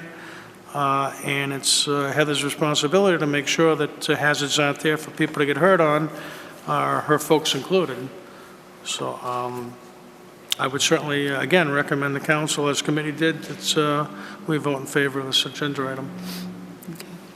Just want to point out that we had instructed, so there would be a posting. It will be done a public posting, so it'd be in the paper or somewhere out there. We're also discussing the putting up some type of signage right at the cemetery so we can post the policy that does exist and has existed for many, many years in regard to where you can put your decorative items for your graves, whether you have a flat marker and it has to be on it, whether you have a headstone and it can be a foot in front of it or with. There are rules that are given to the families prior to the purchase of a lot and through the cemetery, through the funeral homes, as we've been told and briefed on. We have also asked the town manager to make sure it gets posted on when this is going to happen and take clear effect. And we've asked him to post it on Facebook and on the town website and on cable access and pretty much anywhere we can think of. We've also asked that it be translated into Spanish, the notice portion of it, so that, you know, everybody knows and can read what's being done. And I guess I would say we apologize if anyone gets offended, if things do become missing and are removed. We're just following the laws for everybody. I pointed out that I have family members that will have to be removing items because they encroach a bit. So I want to make sure that, you know, it's not just, we're not trying to pick on any one specific group or anything. We just know that everybody has a different way to mourn their loved ones. It was discussed in depth at subcommittee. And so we just want to try to do the right thing and to make sure that we can maintain the cemetery the way we are supposed to. And that's where this is coming from. And I point out that a great suggestion by Mrs. Lewis was to gather your items and make a shrine at your home where you can see and think about that loved one all the time with their favorite memories. I think that's a great idea. So, Councilor DePietro, you had your hand up. I think you made the comment I was about to, Madam Chair. The one thing I never mentioned is, please come and get your items.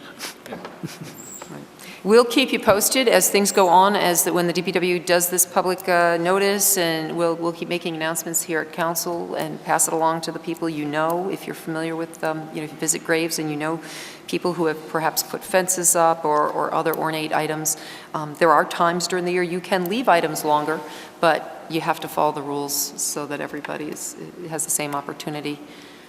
Councilor Nash? Thank you, Madam Chair. Through you, just to concur with Councilor DePietro and yourself, we have a policy that's been in effect for nearly 40 years and revised a couple of different times.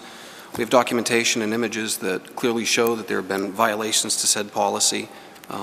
Many different pictures were presented, of course, and while it's disturbing that there's no one stepping up to present a differing view, our policy is very clear, and I don't see that there's any reason to contest it here tonight.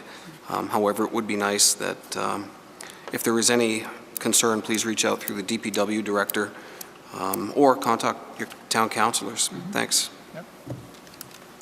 Any other discussion?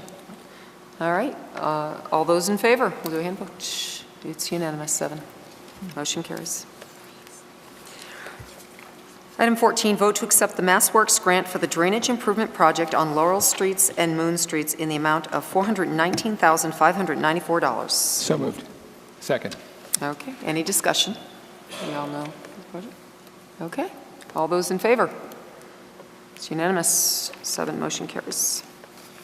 Agenda item 15, vote to ratify Ty & Bond's proposal documents for engineering design and provide assistance for bidding and oversight of the drainage improvement project on Laurel and Moon Streets for a lump sum fee of $18,000.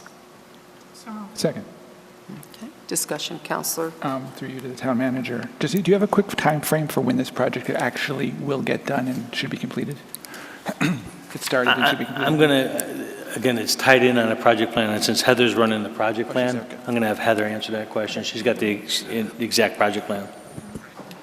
I will say that we're already a month behind because the award didn't come from the state in a timely manner for us to accept it, but the intention is to do this project over the summer and into the fall. So the first priority will be to finalize the plans, which are already basically at 90%. The dates and everything need to be added into the bidding documents, get it out to bid, and start the project as soon as possible.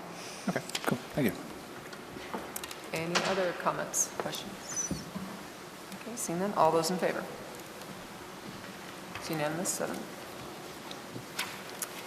Item 16, vote to transfer $28,000 from the Water Capital Reserve Fund, account number 610.450.5830.9125 to FY18 Water Capital Budget Plan Capital Account number 410.452.5830.185852 for the purchase and installation of the replacement sodium hypochlorite bulk tank at the water treatment plant. So moved. Second. Madam Chair? Sure. There is a mistake in the last part of that account number, the second account number. Okay. It should be 18,582. The second 5 is a mistake. 18,500, there's an extra 5? Yes. Okay. All right. So, friendly amendment, or we're good on that with the correction? Yeah, Okay. so correct. All right. All right, any discussion or comments on this item? Okay, Councilor Nash. Thank you, Madam Chair. Through you, just very quickly, I was glad to see Steve Gregoire came to explain the situation to subcommittee. He's not here tonight, as far as I can tell. And I know that, oh, is he? Sorry, Steve. The bright lights screw me up. Councilor DePietro did a nice job explaining, but I just want to make absolutely certain that everyone's clear this is the drinking water plant. Councilor Steve did mention wastewater in his summary. I don't know that he caught it, but indeed it is a disinfectant chemical at the drinking water plant up off of Breakneck. Thank you. Anything else? Okay, since the transfer, I want to do this by roll call. Transfer the funds. Councilor Morales? Yes. Councilor Nash? Yes. Councilor Steves? Yes. Councilor Auclair? Yes. Councilor Clements? Yes. Councilor DePietro? Yes? Councilor Manna? Yes. 7 yes. Motion carries. Agenda item 17, vote to ratify the agreement with Graves Engineering for peer review services under Mass General Law, Chapter 44, Section 53G, in the amount of $6,900 to be funded from account number 215.50.4320.8370, purchase of services, outside consultants, planning, Mass General Law, Chapter 44, Section 53G. So moved. Second. Okay. Questions? Do you understand the peer review on this one? Those who got the information? This is not money that, oops, do you want? No, I'm just saying, I think we should probably explain it a little bit. If I'm not mistaken, this is peer review for the Case Street 40B project. Right. Is that a good enough explanation? You want more? Not good? All right, just if Why I could, don't you Madam go Chair. more? So there's the Planning Commission reviews all project plans that come before it, and this is for a project that is being considered on, is it K Street, is the name of it? K Street, at a, it's for essentially affordable housing project, is what it is. We've talked about it, and people will know it better as a factory. If you were looking at the Rotary and going down to the Rotary at the AO property, and you took a right-hand turn, on the left is an old factory building. That's what's being considered to be changed from factory use into affordable housing. And when the plan comes before the planning committee, they want to make sure they have appropriate consultants to make sure it meets all the requirements of the planning commission. And this is a typical process to do it. And Ken is here if I've said something wrong, because he walked up as soon as I said something, so I assume it slipped a little. I was just going to, it's not the planning board, it's the zoning board of appeals that will be reviewing the Chapter 40B. And to add, there is a public hearing scheduled for that on March 27th at 5:30. That's a Tuesday. And that will be before the ZBA, the Veterans Room. But this peer review is for the site civil engineering for that project that will supplement our town staff's comments. We do have a project page on our website if you'd like to see that. If you go to the Zoning Board of Appeals page, you'll find the project, and you'll find every document that has been uploaded since for that project. Thanks, Ken. Any other questions? Okay, seeing none. All those in favor? All those opposed? So we've got 6 in favor and 1 opposed. Motion carries. Agenda item number 18, vote that the Town Council of Southbridge hereby lays out Harwood Farm Road, including all related easements shown as Harwood Farm Road, on a plan entitled Roadway Acceptance Plan for Harwood Farm Road, dated 12/22/15, prepared by Burton Engineering, and further that the town manager is authorized to forthwith file an order of layout and layout plan with the town clerk. So moved. Second. Discussion? This was Planning and Development's meeting. Well, I'm going to make a similar comment that I made. I'll be a little more limited perhaps, but I realize this has been a long time coming for people who live on that road, and I have nothing against the road being a town road. I do, however, have a problem with the town's involvement in how this finally came about. It should have been a personal matter between the landowner and the developer, and I am decidedly not pleased with spending town funds and the way this came about. So, having said that, it will be a town road, and that's great. It's just, as I said, very disheartening that how things took place here with Mr. Harwood. That's all I have to say on that subject. So, okay, so we will, let's see, lay out of the road. Let's do this by roll call, just so that it's clear. Councilor Nash? Yes. Councilor Steves? Yes. Councilor Auclair? Yes. Councilor Clements? Yes. Councilor DePietro? Yes. Councilor Manna? Yes. Councilor Morales? Yes. 7 yes. Motion carries. Agenda item number 19, proposed amendments to the Southbridge zoning bylaw introducing a new definition in Article number 3, definition section 300.471, commercial recreational marijuana establishment. Add Article 4, Section 401.5 marijuana, at Article 4, Section 401.5A marijuana establishments, at Article 5, Section 402.76 marijuana establishment, and Article 5, Section 502.139.2 commercial recreational marijuana establishment, and prohibit in each zoning district. New language as follows. Section 300.471, commercial recreational marijuana establishment, a marijuana cultivator, independent testing laboratory, marijuana product manufacturer, marijuana retailer, or any other type of licensed marijuana-related business for the recreational market. Amend Section 401, regulations applying to all districts to add Section 401.5, marijuana, and 401.5A, marijuana establishments, in accordance with the Mass General Laws, Chapter 94G, Section 3A2, all types of marijuana establishments as defined in Mass General Laws, Chapter 94G, Section 1, and as may otherwise be defined in Massachusetts law or regulation to include without limitation all marijuana cultivators, marijuana testing facilities, marijuana retailers, or any other type of licensed marijuana-related businesses shall be prohibited within the town of Southbridge. This prohibition shall not be construed to affect the medical use of marijuana as expressly authorized by the provisions of Chapter 369 of the Acts of 2012 and 105 CMR 725.000, as the same may be amended from time to time, or the ability for households to grow for personal use as defined under Mass General Law, Chapter 94G, Section 2. Amend Section 502, Table of Use Regulations to add, quote, commercial recreational marijuana establishment, end quote, and prohibit in each zoning district under Sections 502.76 and 502.139.2, respectively. Table of Use Regulations will now include those 502.7 retail business and 502.76 section commercial recreational marijuana establishment, and it will be no across the board, single-family, two-family, multifamily, retail business, general business, light industry, heavy industry, business opportunity district, and central core. 502.13 manufacturing, processing, and related uses will have the subsection 502.139.2 commercial recreational marijuana establishment, and again, it will be no across the board in all the districts that I read on the top line. We had a first reading on 2/12/18, a second reading on 2/26/18, and this is the third and final reading of 3/12/18. Anything to add or amend or review?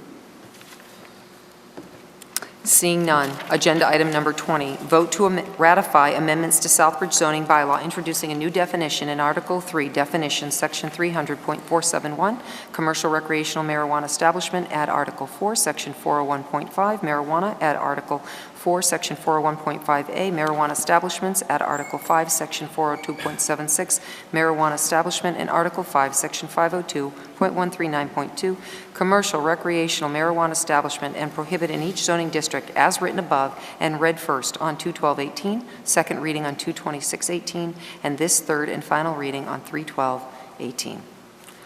So moved. Second. Okay. Mr. Town Manager. First of all, thank you, and I understand this is an interesting issue at Town Council, but I do want to kind of at least make a point clear. Town Council has already passed a general bylaw, basically prohibiting recreational marijuana in Southbridge. This particular section actually just formalizes that in terms of zoning districts. It makes it consistent with what this Town Council has already done. People can vote against this because they disagree with it, but it will have effectively zero meaning because the general bylaw will stand. So if you vote against this, it's really not going to change anything to do with the marijuana law.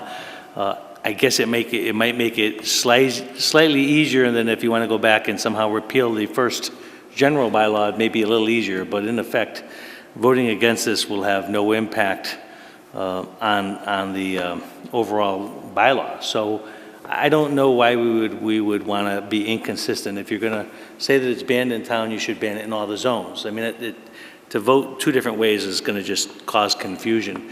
If you eventually want to change it, you need to change.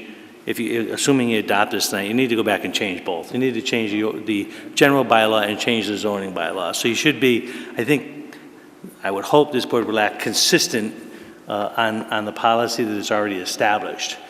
We really don't. I mean, this has, I think, been a confusing issue enough for a lot of citizens to make it even more confusing.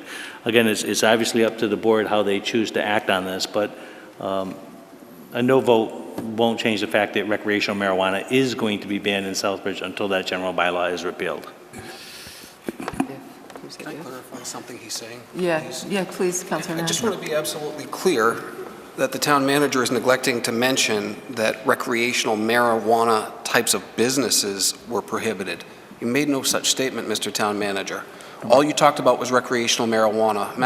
Massachusetts has approved recreational marijuana use in some instances. We are talking tonight about businesses related to recreational marijuana. That needs to be clear if we're going to make such statements. Very true. Very true. Thank you, Councilor Steves. With all due respect to the town manager, I agree with you, understand what you're saying exactly, but I know I'm going to be consistent with the last vote that I took, because the voters as a whole, although the majority did approve, they did approve, it's kind of a dumb way, they proved disapproving of marijuana, and but some people did not. And so I'm going to continue, I'm going to vote no against this for the same reason I did last time, because the people as a whole were not unanimous, and I quite frankly think that the people who voted no should be represented up here. Okay, Councilor Clare. Thank you, Madam Chair. Through you, I am 100% in agreement with Councilor Steves. I don't know if I either voted no on the, I'm pretty sure I voted no on the bylaw, or I was absent. You were absent. Yeah, okay.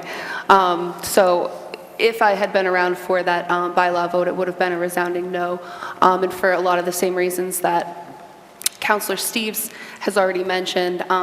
Specifically, at the time when we were talking about putting this on the ballot, I made the statement, and I still stand by that statement, that this was constructed to manipulate a smaller, more conservative voting pool, and I still feel that way. So I feel that one vote with a larger number of Southbridge voters came out and voted yes for both the recreational marijuana and also facilities in town, and then a much smaller pool came out and voted the opposite way. And I've heard a lot of people in the community, since those votes were so close to each other between November and June, in November they had to vote yes in order to have recreational marijuana, yes. And then 6 months later, 7 months later, they had to vote no if they wanted recreational marijuana. So until such time as we have, what I feel should be a much clearer answer from the people,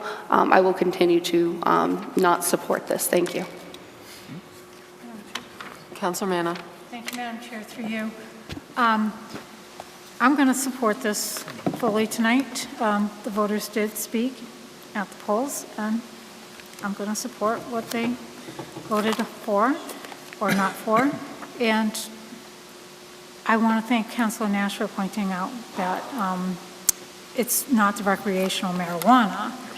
I mean, that's never going to go away.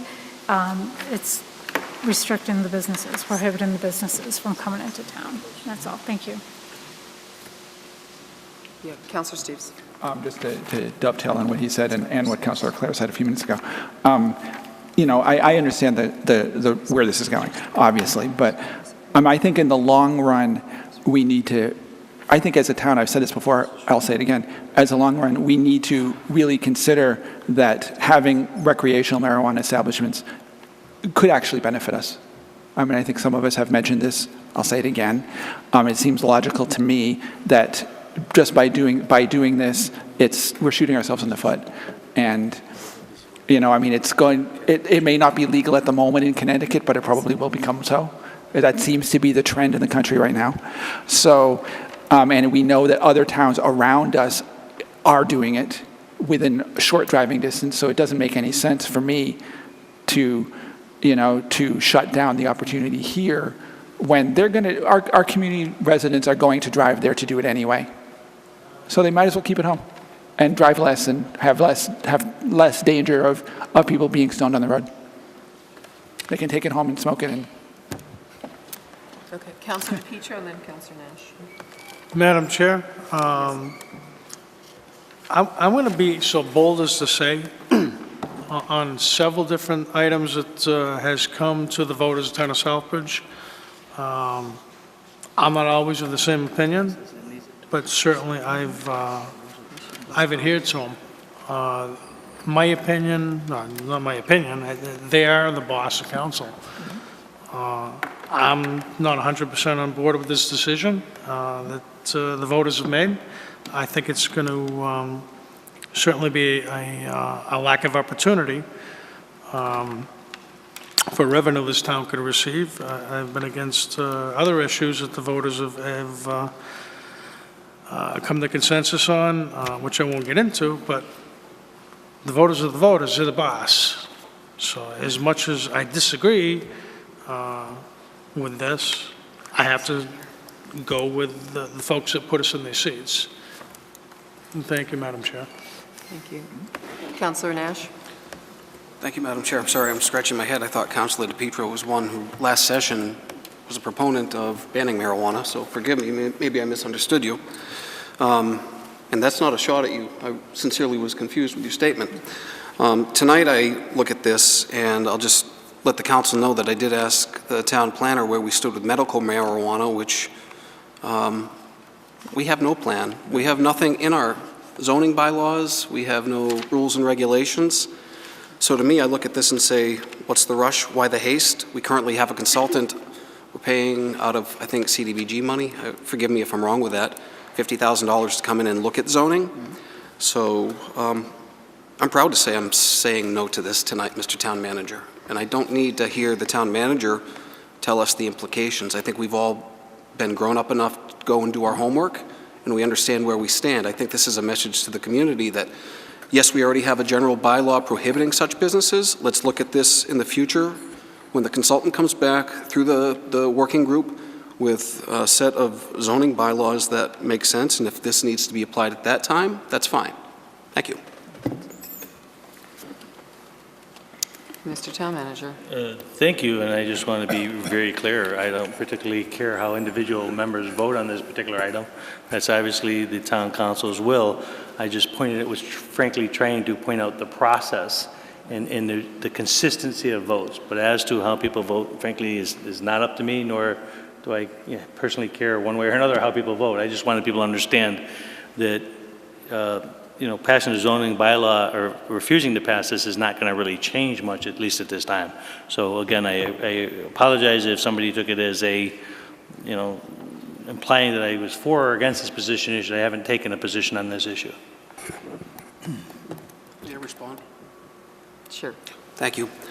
Thank you, Mr. Town Manager. It's with all due respect to you. However, I take my duty as a town councilor as seriously as anybody up here, and the weight and gravity of any vote we take is paramount to us. So I felt as though your remarks were a little bit less than complete. Thanks. Councilor Clare. Thank you, Madam Chair, through you. The only other question that I had, so regular bylaws require a majority vote of the council, but I thought that zoning bylaws required 2/3. Okay, it's not listed on the agenda, so I just wanted to be clear. Thank you. Right. Previous agendas used to have that notation for us because sometimes with all the other work, it would be very nice if Mr. Town Manager could make sure that he gets that done on it for us. Councilor Steves? Just a quick point regarding what Councilor Nash mentioned a little while ago about the zoning bylaw update thing. This thing, all of these zoning bylaws, in fact, one of the things that we're looking at changing is the definition of the various industry districts and other things. So this layout is going to look a little different, probably look significantly different, actually, when we get done with it. And that whole process, just for clarification, is probably going to take till about the middle of the fall. There'll be a couple of public hearings coming up. I don't have the dates immediately in front of me, but there should be, I think there's going to be at least one, if not two, before June. So you'll have a chance to comment and really take a look at what these things are going to look like, the way we're changing them around. So if anybody's interested, you can always show up at our meetings. The next one, I believe, is Thursday the 15th. It's going to be a working group meeting. We're going to be looking at tearing apart maps and stuff. So, but that's just to kind of, not specific to this particular agenda, but just for clarification where things are going. So, thanks. Okay. I'm going to say that I'm I'm disappointed in the amount of work that our planner has gone into making sure and coming to meetings, and he's here sitting tonight. So I'm really surprised that if you are that adamant, if this council has a certain direction that it would like to go in prior to taking the time, this much time, then I realize some have stated their case on a number of times, but most, we've allowed these readings and such to go forward. I realize where this is going at this point. However, I just find that it's kind of a waste of our time and the community's time if we were going to come to this conclusion and suddenly not uphold the vote. So there are other votes I'd like to say shouldn't be upheld because the message was wrong too, but we still move forward with that and we don't argue the voters. So I mean, I'm disappointed in not following through. I can understand that we'll be doing zoning, and that's great, but I want to apologize for our planner for wasting his time. That being said, roll call, please. Could you read the item again, please, Madam Chair? Vote to ratify, seriously. Not throughout the whole thing. Vote to ratify amendments to the Southbridge zoning bylaw, introducing a new definition. Want me to read them all? Okay, new definition, Article 3, definition section 300.471, commercial recreational marijuana establishment, add Article 4, section 401. I apologize. Is that what you're asking me to read? No, not the entire. Okay, so it's Just so vote to that folks know ratify which way- amendments to the Southbridge zoning bylaw, introducing new definitions. That sums it up. Thank you. And we prohibit in each zone in each district as written above. Single-family, two-family, multifamily, retail business, general business, light industry, heavy industry, business opportunity district, and central core are no across the board to all the new. Okay? We're good? All right. Thank you, Madam Chair. You're welcome. I'll read some more if you want, but. I would not do that too, I promise. All right. Is there any other discussion? Councilor Nash. Thank you, Madam Chair. Interesting what you had to say, and I'll go out on a limb and thank Ken as well for the hard work. I'm glad that we'll have the framework in place when this comes back up. We win some, we lose some, we continue to work and make progress, which is ultimately everyone's goal in this community. You do a great job. Thank you so much. We're very lucky to have you. Anyone else on the item? Okay, roll call, please. Councillor Steves? No. Councillor Auclair? No. Councillor Clements? Yes. Councillor DePietro? Yes? Councillor Miana? Yes. Councillor Morales? No. Councillor Nash? No. 3 yes, 4 no. Motion doesn't carry. Okay, so we've got no zoning. Thank you. All right, let's move on to the next item, number 21. Proposed amendments to the Code of Bylaws, Town of Southbridge, Section 3-204, Municipal Building Committee as follows. 3-204.1, Establishment.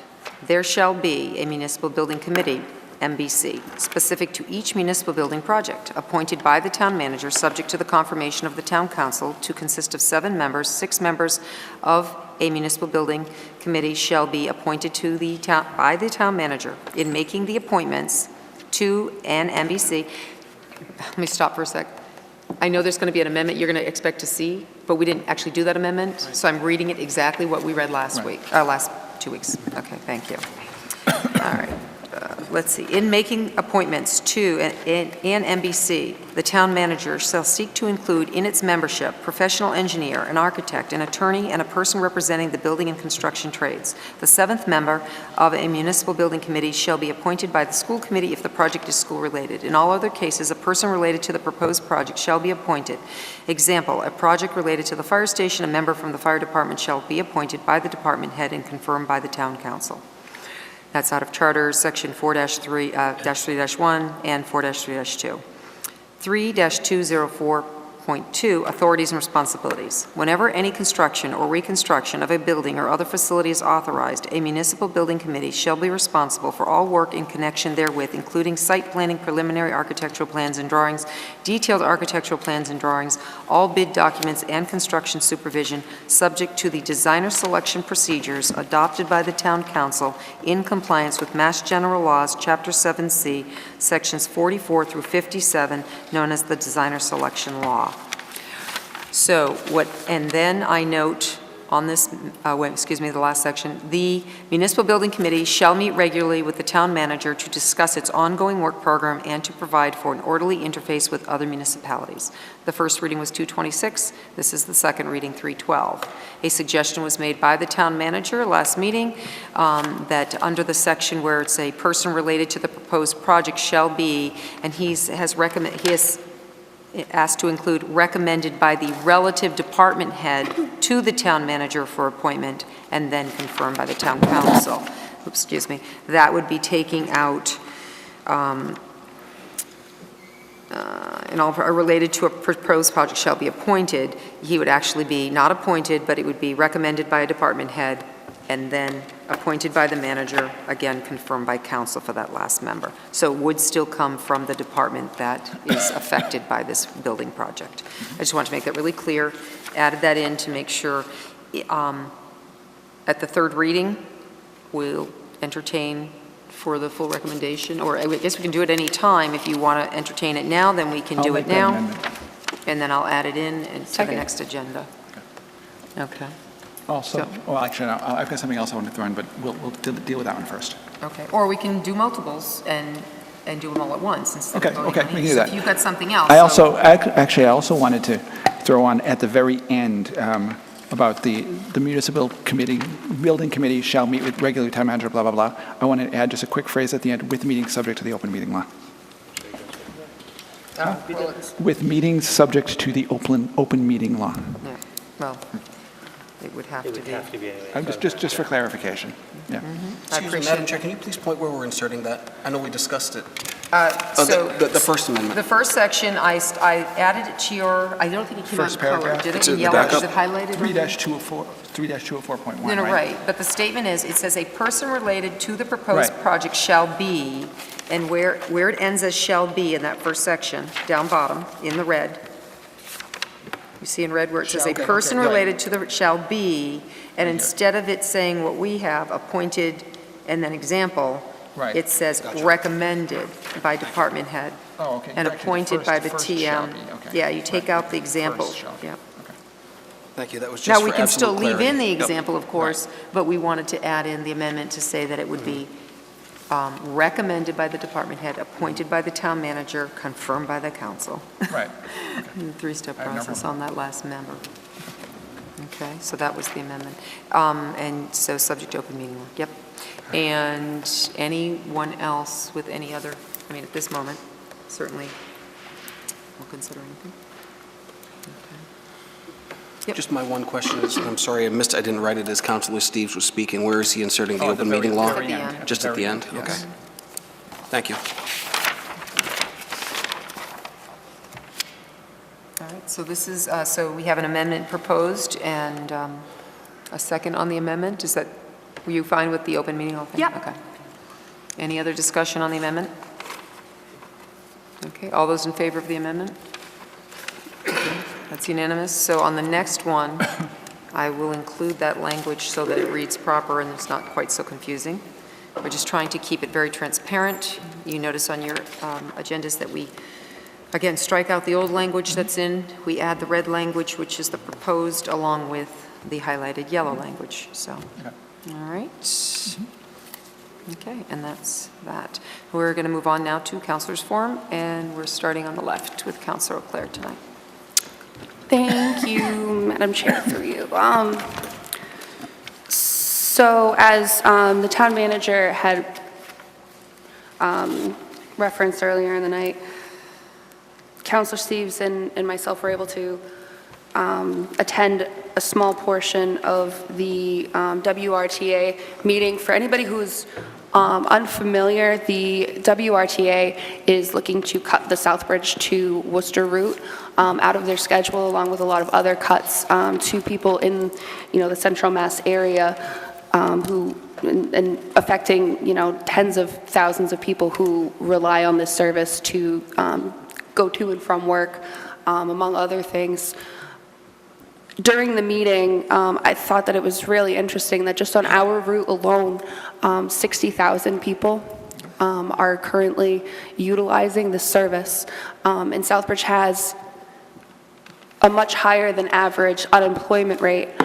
So this type of service is integral to, maintaining a quality of life for some of our citizens who rely on this service. And it's imperative that people at the state level, people at the local level, all know how integral this service is to the town of Southbridge, and fight to get the money allotted into the state from the state budget to this WRTA bus service. So if anybody's interested in reaching out, please reach out to our representative, Peter Durant. He has been very responsive and is actively working towards a solution. Senator Fatman. So please reach out to him. He had a representative at this meeting this evening. I have reached out to both, have not received a response from Senator Fatman, but like I said, the response that I received from our representative, Peter Durant, was more than adequate, and I'm very happy that he's being as open and proactive as he is about this. Just really quick, so tonight was the meeting in Southbridge. The next meeting is there's one tomorrow that I'm sure will be canceled, but Monday, March 19th at 2 p.m. in Worcester at the WRTA and Operations Center in the community room is the next meeting. And the big one, I know that it's supposed to be a sort of rally, and it's Tuesday, March 20th, and it's at 5 p.m. in Worcester at the Worcester Public Library in the Saks meeting room. If it's something that you care about, please show up, show your support. Very important to Southbridge. The only other thing that I wanted to touch on tonight is I did file a open meeting law complaint. Specifically, since I've been on the council, since I've even run for council, I've talked about transparency in government. And I think that I've made the promise to most of the citizens and most of our constituents that I've spoken to that I will always, fight for transparency. Over the course of the past few months, it's becoming more and more of an occurrence of, instead of disseminating information to the entire council, certain members are disseminating information that also include opinions and, their thought process on certain things. These opinions and these thought processes do not belong in private emails between the town council. They belong in open meeting.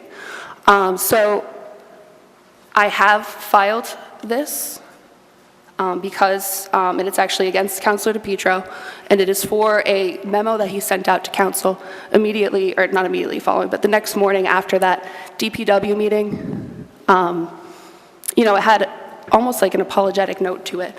And these types of things shouldn't be happening. The public has the right to know everything that's being said between this council, and anything that's not said in open meetings shouldn't be disseminated throughout the council if it includes opinions and if it includes thought process of certain councilors.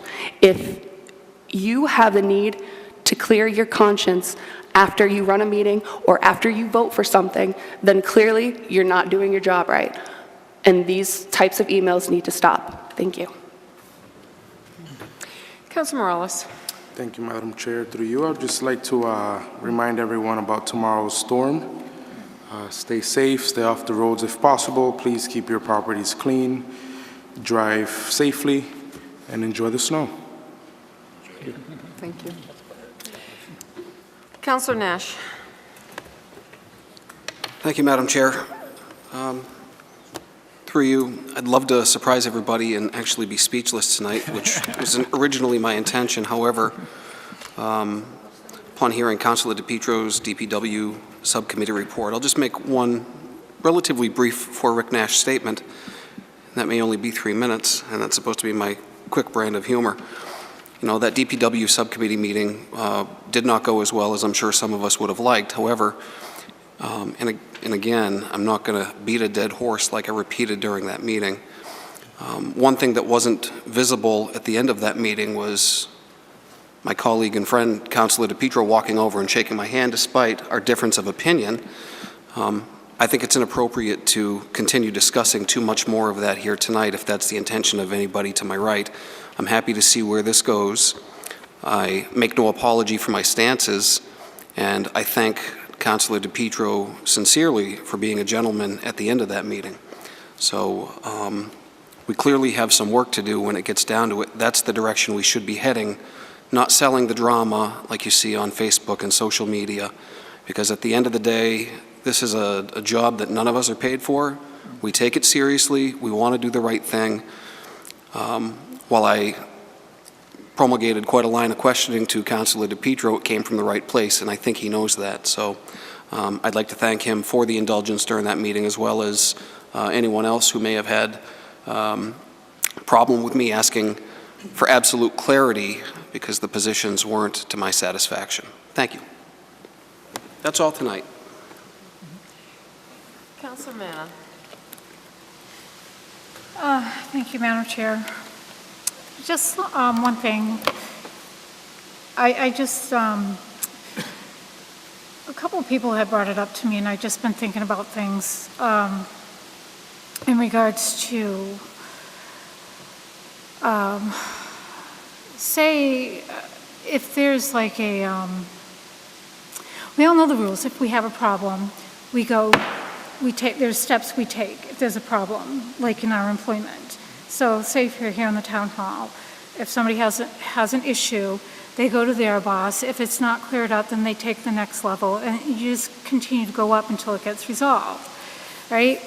But what if that level is like, if a town employee has an issue and it's not getting resolved, and they feel it didn't get resolved by the town manager, or if that person directly reports to the town manager, who can they go to get their issues resolved?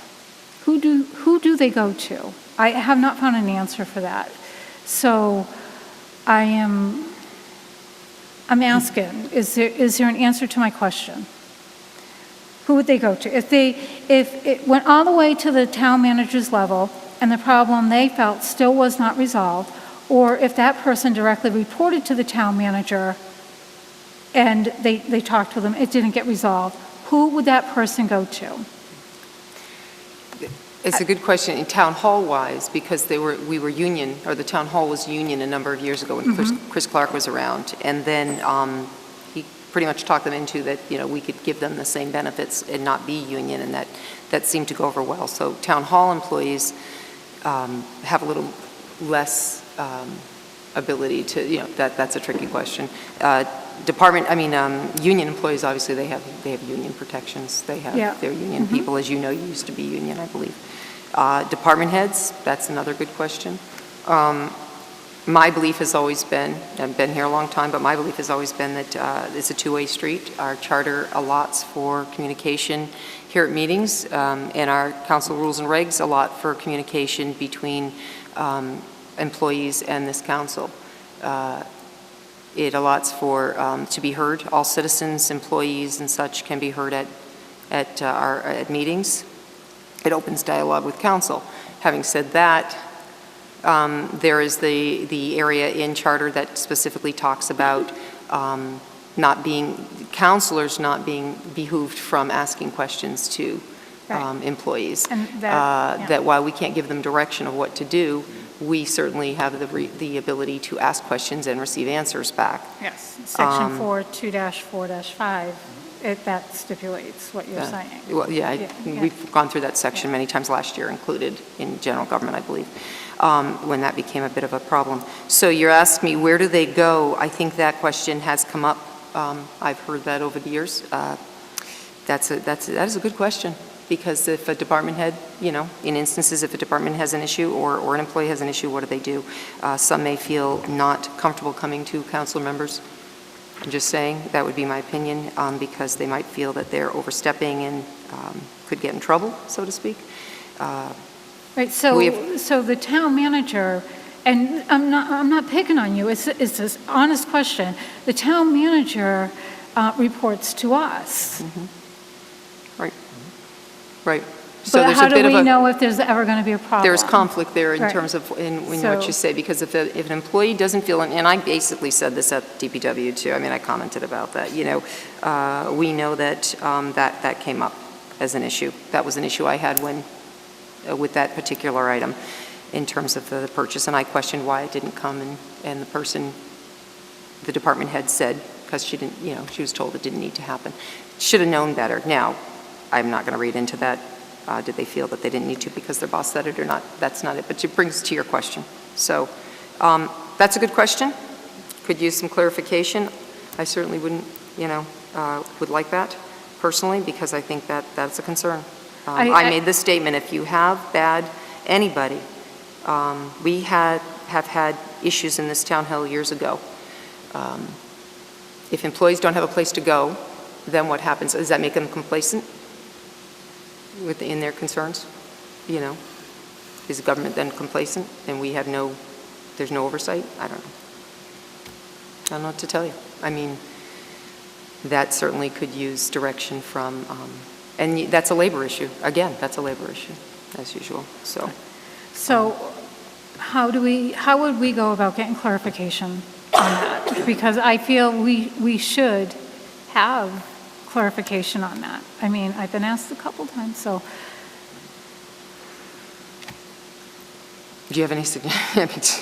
Speak up if anybody, you want clarification, we certainly can ask clarification on that. I think we should get clarification on that question. I think we need to find out how that works with us, because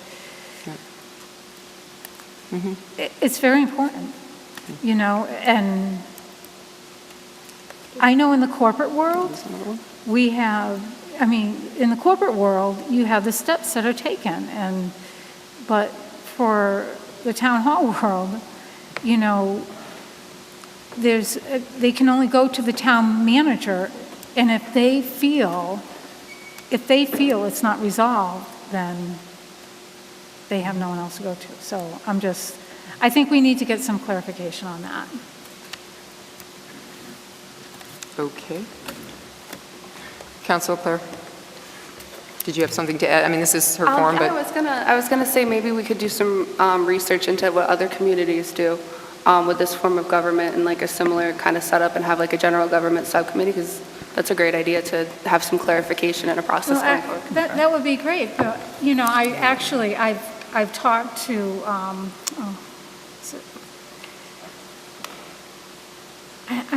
I don't think it was the MMA. I've talked to somebody, I think it was, you know what? It was on a legal, I went to a lecture on like the new laws that were coming out, and I had asked and nobody was sure on my question. So you're right, we could do some research on that, but I think we should. Well, define. So, any suggestions, or are you good? Well, I think we should do our research on it, and after we do our research on it, we should get a legal opinion or something. And that's just because people don't have recourse, and, you know, that's all. It's a question that I brought up because it's, you know, a couple people have come to me and asked me, and it's been pondering in my head. And, you know, it's just it's something that, you know, we should really look into. I mean, if anything, we could probably maybe bring it up at a general government meeting, subcommittee meeting too, put it on an agenda and talk about it there. And we can do some research and bring our research with us. Okay. Thank you. Thank you. Oh, and happy snow day, kiddos. Councilor DePietro. Thank you, Madam Chair. Through you, Councilor Nash, I appreciate your comments. Always happy to be involved in a healthy, productive debate. It keeps everybody on their toes, keeps everybody honest. And I appreciate your presence and your input at that meeting, certainly. Councilor Clare, I promise you that the correspondence, whether it's violated, I'm sorry, what I'm accused of? Violating the open meeting law. The open meeting law. Yeah. I promise you, had nothing to do with clearing my conscience. My conscience is quite clear. But I did, and in due respect, I'm not a legislator by nature. I'm just not. And this forum has been very difficult for me to learn. I'm used to having a clear-cut conversation with folks, and it's very hard when you get in behind the seat. It is, and I'm learning how to do it. And if I violated that, I apologize, but my only intention was to quell ongoing phone calls and this great big thing that I thought was about to blow up, and explain to everybody what my intentions were and where I was going with the subcommittee. And I hope I furthered that this evening. But again, and perhaps, and I'm not being facetious here, you being a more experienced counselor than I, tell me how to do that. Because other than getting behind this microphone and being able to call a spade, and once in a while, to talk to somebody like you would, a friend on the street, you can't do that in this forum. And that's very frustrating for me. So you want to tell me how to make that happen and get it across to council without being offensive to folks, I'm happy to learn. Like I said, you've got way more experience than I do. And for a second, didn't mean to violate anything. I promise you that. Okay, so let me just be clear. We're going to bring up the open meeting law violation like we're supposed to. We're going to discuss recourse. We're going to discuss your allegation, your concerns, whatever, that are on there in terms of, how you interpreted the communications. And clearly, you need to not, I'll say it right here now, communications amongst a quorum of counselors via email, electronic or otherwise, is wrong. Handing it out, asking for it to go in a packet, asking for it to go in any other direction is fine, or independently sending information to each individual council is your purview. But when you start to do it as a quorum and you put in an opinion, that's a problem. So we will discuss that fully like we're supposed to, and we will send a statement to the AG's office like we're supposed to say what we did to counter the problem. And we'll make it very clear to you, Councilor DePietro, what you can and can't do, and everybody else. And we will take it up as a body like we're supposed to and deal with it. If the AG's office, if Councilor Auclair is not satisfied when we do that, then she has the right to proceed with her complaint, and then the AG's office will handle it. But that's all I'm going to say at this point. How would I have approached sending a correspondence like that to council? You could have done it independently, individually, or you could have given each one a notice. You could have asked to be put in their packets. It could have just been from you to each independent counselor. You just cannot do it as a quorum altogether in something that your opinion should not be stated altogether in one email to all of us. Now, no one responded, as far as I could tell, so that was very good, because then it would be a definite deliberation. But it is still a deliberation if you send your opinion out to an entire group of a quorum of counselors or a public body. It doesn't have to be counselors, it's a public body. You have to be very, very careful with that. Okay, so I can keep going, but we're not doing it tonight, remember? No. I honestly don't get the difference. You ladies are going to have to explain it to me. It's really hard. Yeah, well, you can read it, too. There's a whole document, and I'll make sure you have a copy. Everyone will have another copy of the deliberation proceedings, the internet site where you can go for frequently asked questions, what is a deliberation, what constitutes a deliberation, and all that. Okay? But I'll be happy to help you out before then. So. I appreciate it, Madam Chair. Or anybody else, I'm sure, would be. And just one more quickie. I'm just wondering, and you might have mentioned it in your initial, Chairs Forum, which I was late for, and I apologize. Have you yet canceled anything for tomorrow evening as far as subcommittees? Yes, tomorrow evening is changed to Wednesday evening. The PPP meeting scheduled Wednesday? Originally for Tuesday was rescheduled as of this morning to Wednesday. Same time? 7 p.m. Yeah. In the Rice Room, though, not in the Veterans. I believe is the change. Okay? Thank you so much. All right. Madam Chair. Great. Okay. We're all just, okay, everyone's almost done. There you go. Councilor Steve, I have just a couple of quick things. First off, on Wednesday night, if you're not not going to come down to PPP, you should go to the Historical Society where they're doing a talk on maple sugaring. On Thursday, the library, that's at 7. On Thursday at 6:30, the library is doing a discussion, a presentation on Irish wakes in literature and history by Beth Anish. Let's see. I was going to say the same thing that Councilor Clare mentioned about the transit rally in Worcester Tuesday at 5 p.m. And also next week, not this coming weekend, but the weekend after, starting Thursday, Friday, Saturday, the Jacob Edwards Library is doing their annual book sale. So if you want to stock up on some cheap books, go over there. And also, to go back to the whole RTA thing that Councilor Clare mentioned earlier, as she mentioned, I was there too. And I just wanted to point out a couple of quick things, that if you are concerned, and quite frankly, I think everybody should be concerned about the fact that the transit system is already underfunded as it is. And we should be having more service, not having it get cut out from under us. So one of the things that they brought up there at that presentation, what I could see of it, unfortunately, having to come here, was that 47% of the RTA's money comes from the state. And in the last couple of years, it's been at $80.4 million for the system as a whole statewide, not just our system. Worcester gets 11% of it. And the request from the RTAs is $88 million. I talked to somebody from Senator Fatman's office about that, and I know that that's what he's been advocating for. I haven't directly spoken to Representative Durant's office, although I emailed him. But the current year is $80.4 million. They're seeking $88 million. Obviously, it may not get all the way there, but leaving it at $80.4 million is basically meaning that, as anybody who's done a little bit of local budgeting knows, you leave money at the same level, that in fact means cuts.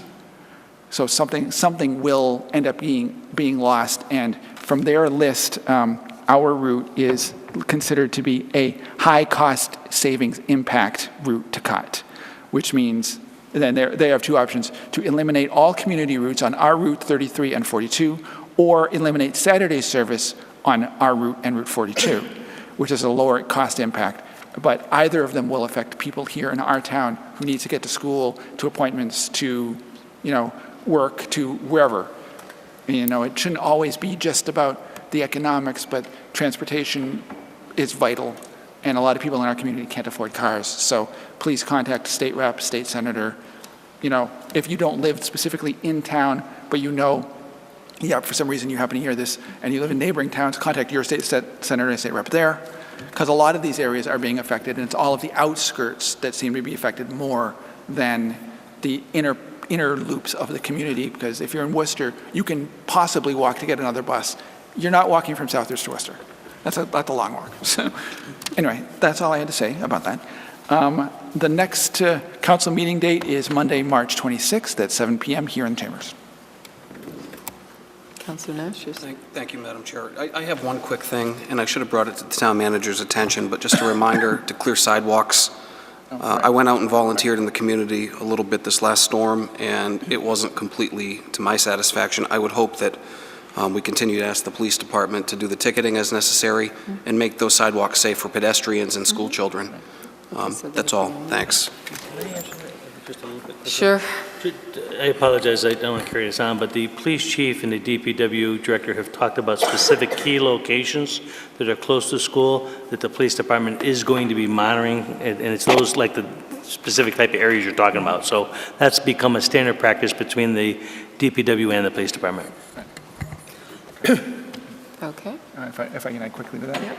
Also, people who live on the corners of a street and sidewalk, where your sidewalk hits the street, please clear that section right there, so that people crossing the street don't have to finagle their way over a snow mound, and that could be especially an issue for senior citizens or kids. So please help it out. And it's nice that they're going to target the school areas, but they need to look at the whole town holistically, because it's just not right to be ticketing people who happen to have chosen to live by a school. Sure. Everybody counts, and so the effort should be made all out. As much as we want to make sure our streets are cleared by the schools, we need to make sure we're not unfairly ticketing the same people who should get the message, but I'm just going to make that statement because that's, yeah, we don't want to target one area. Okay. All set, everybody? Great. Adjournment? Move to adjourn. Second. All in favor? Okay, done here. Thank you.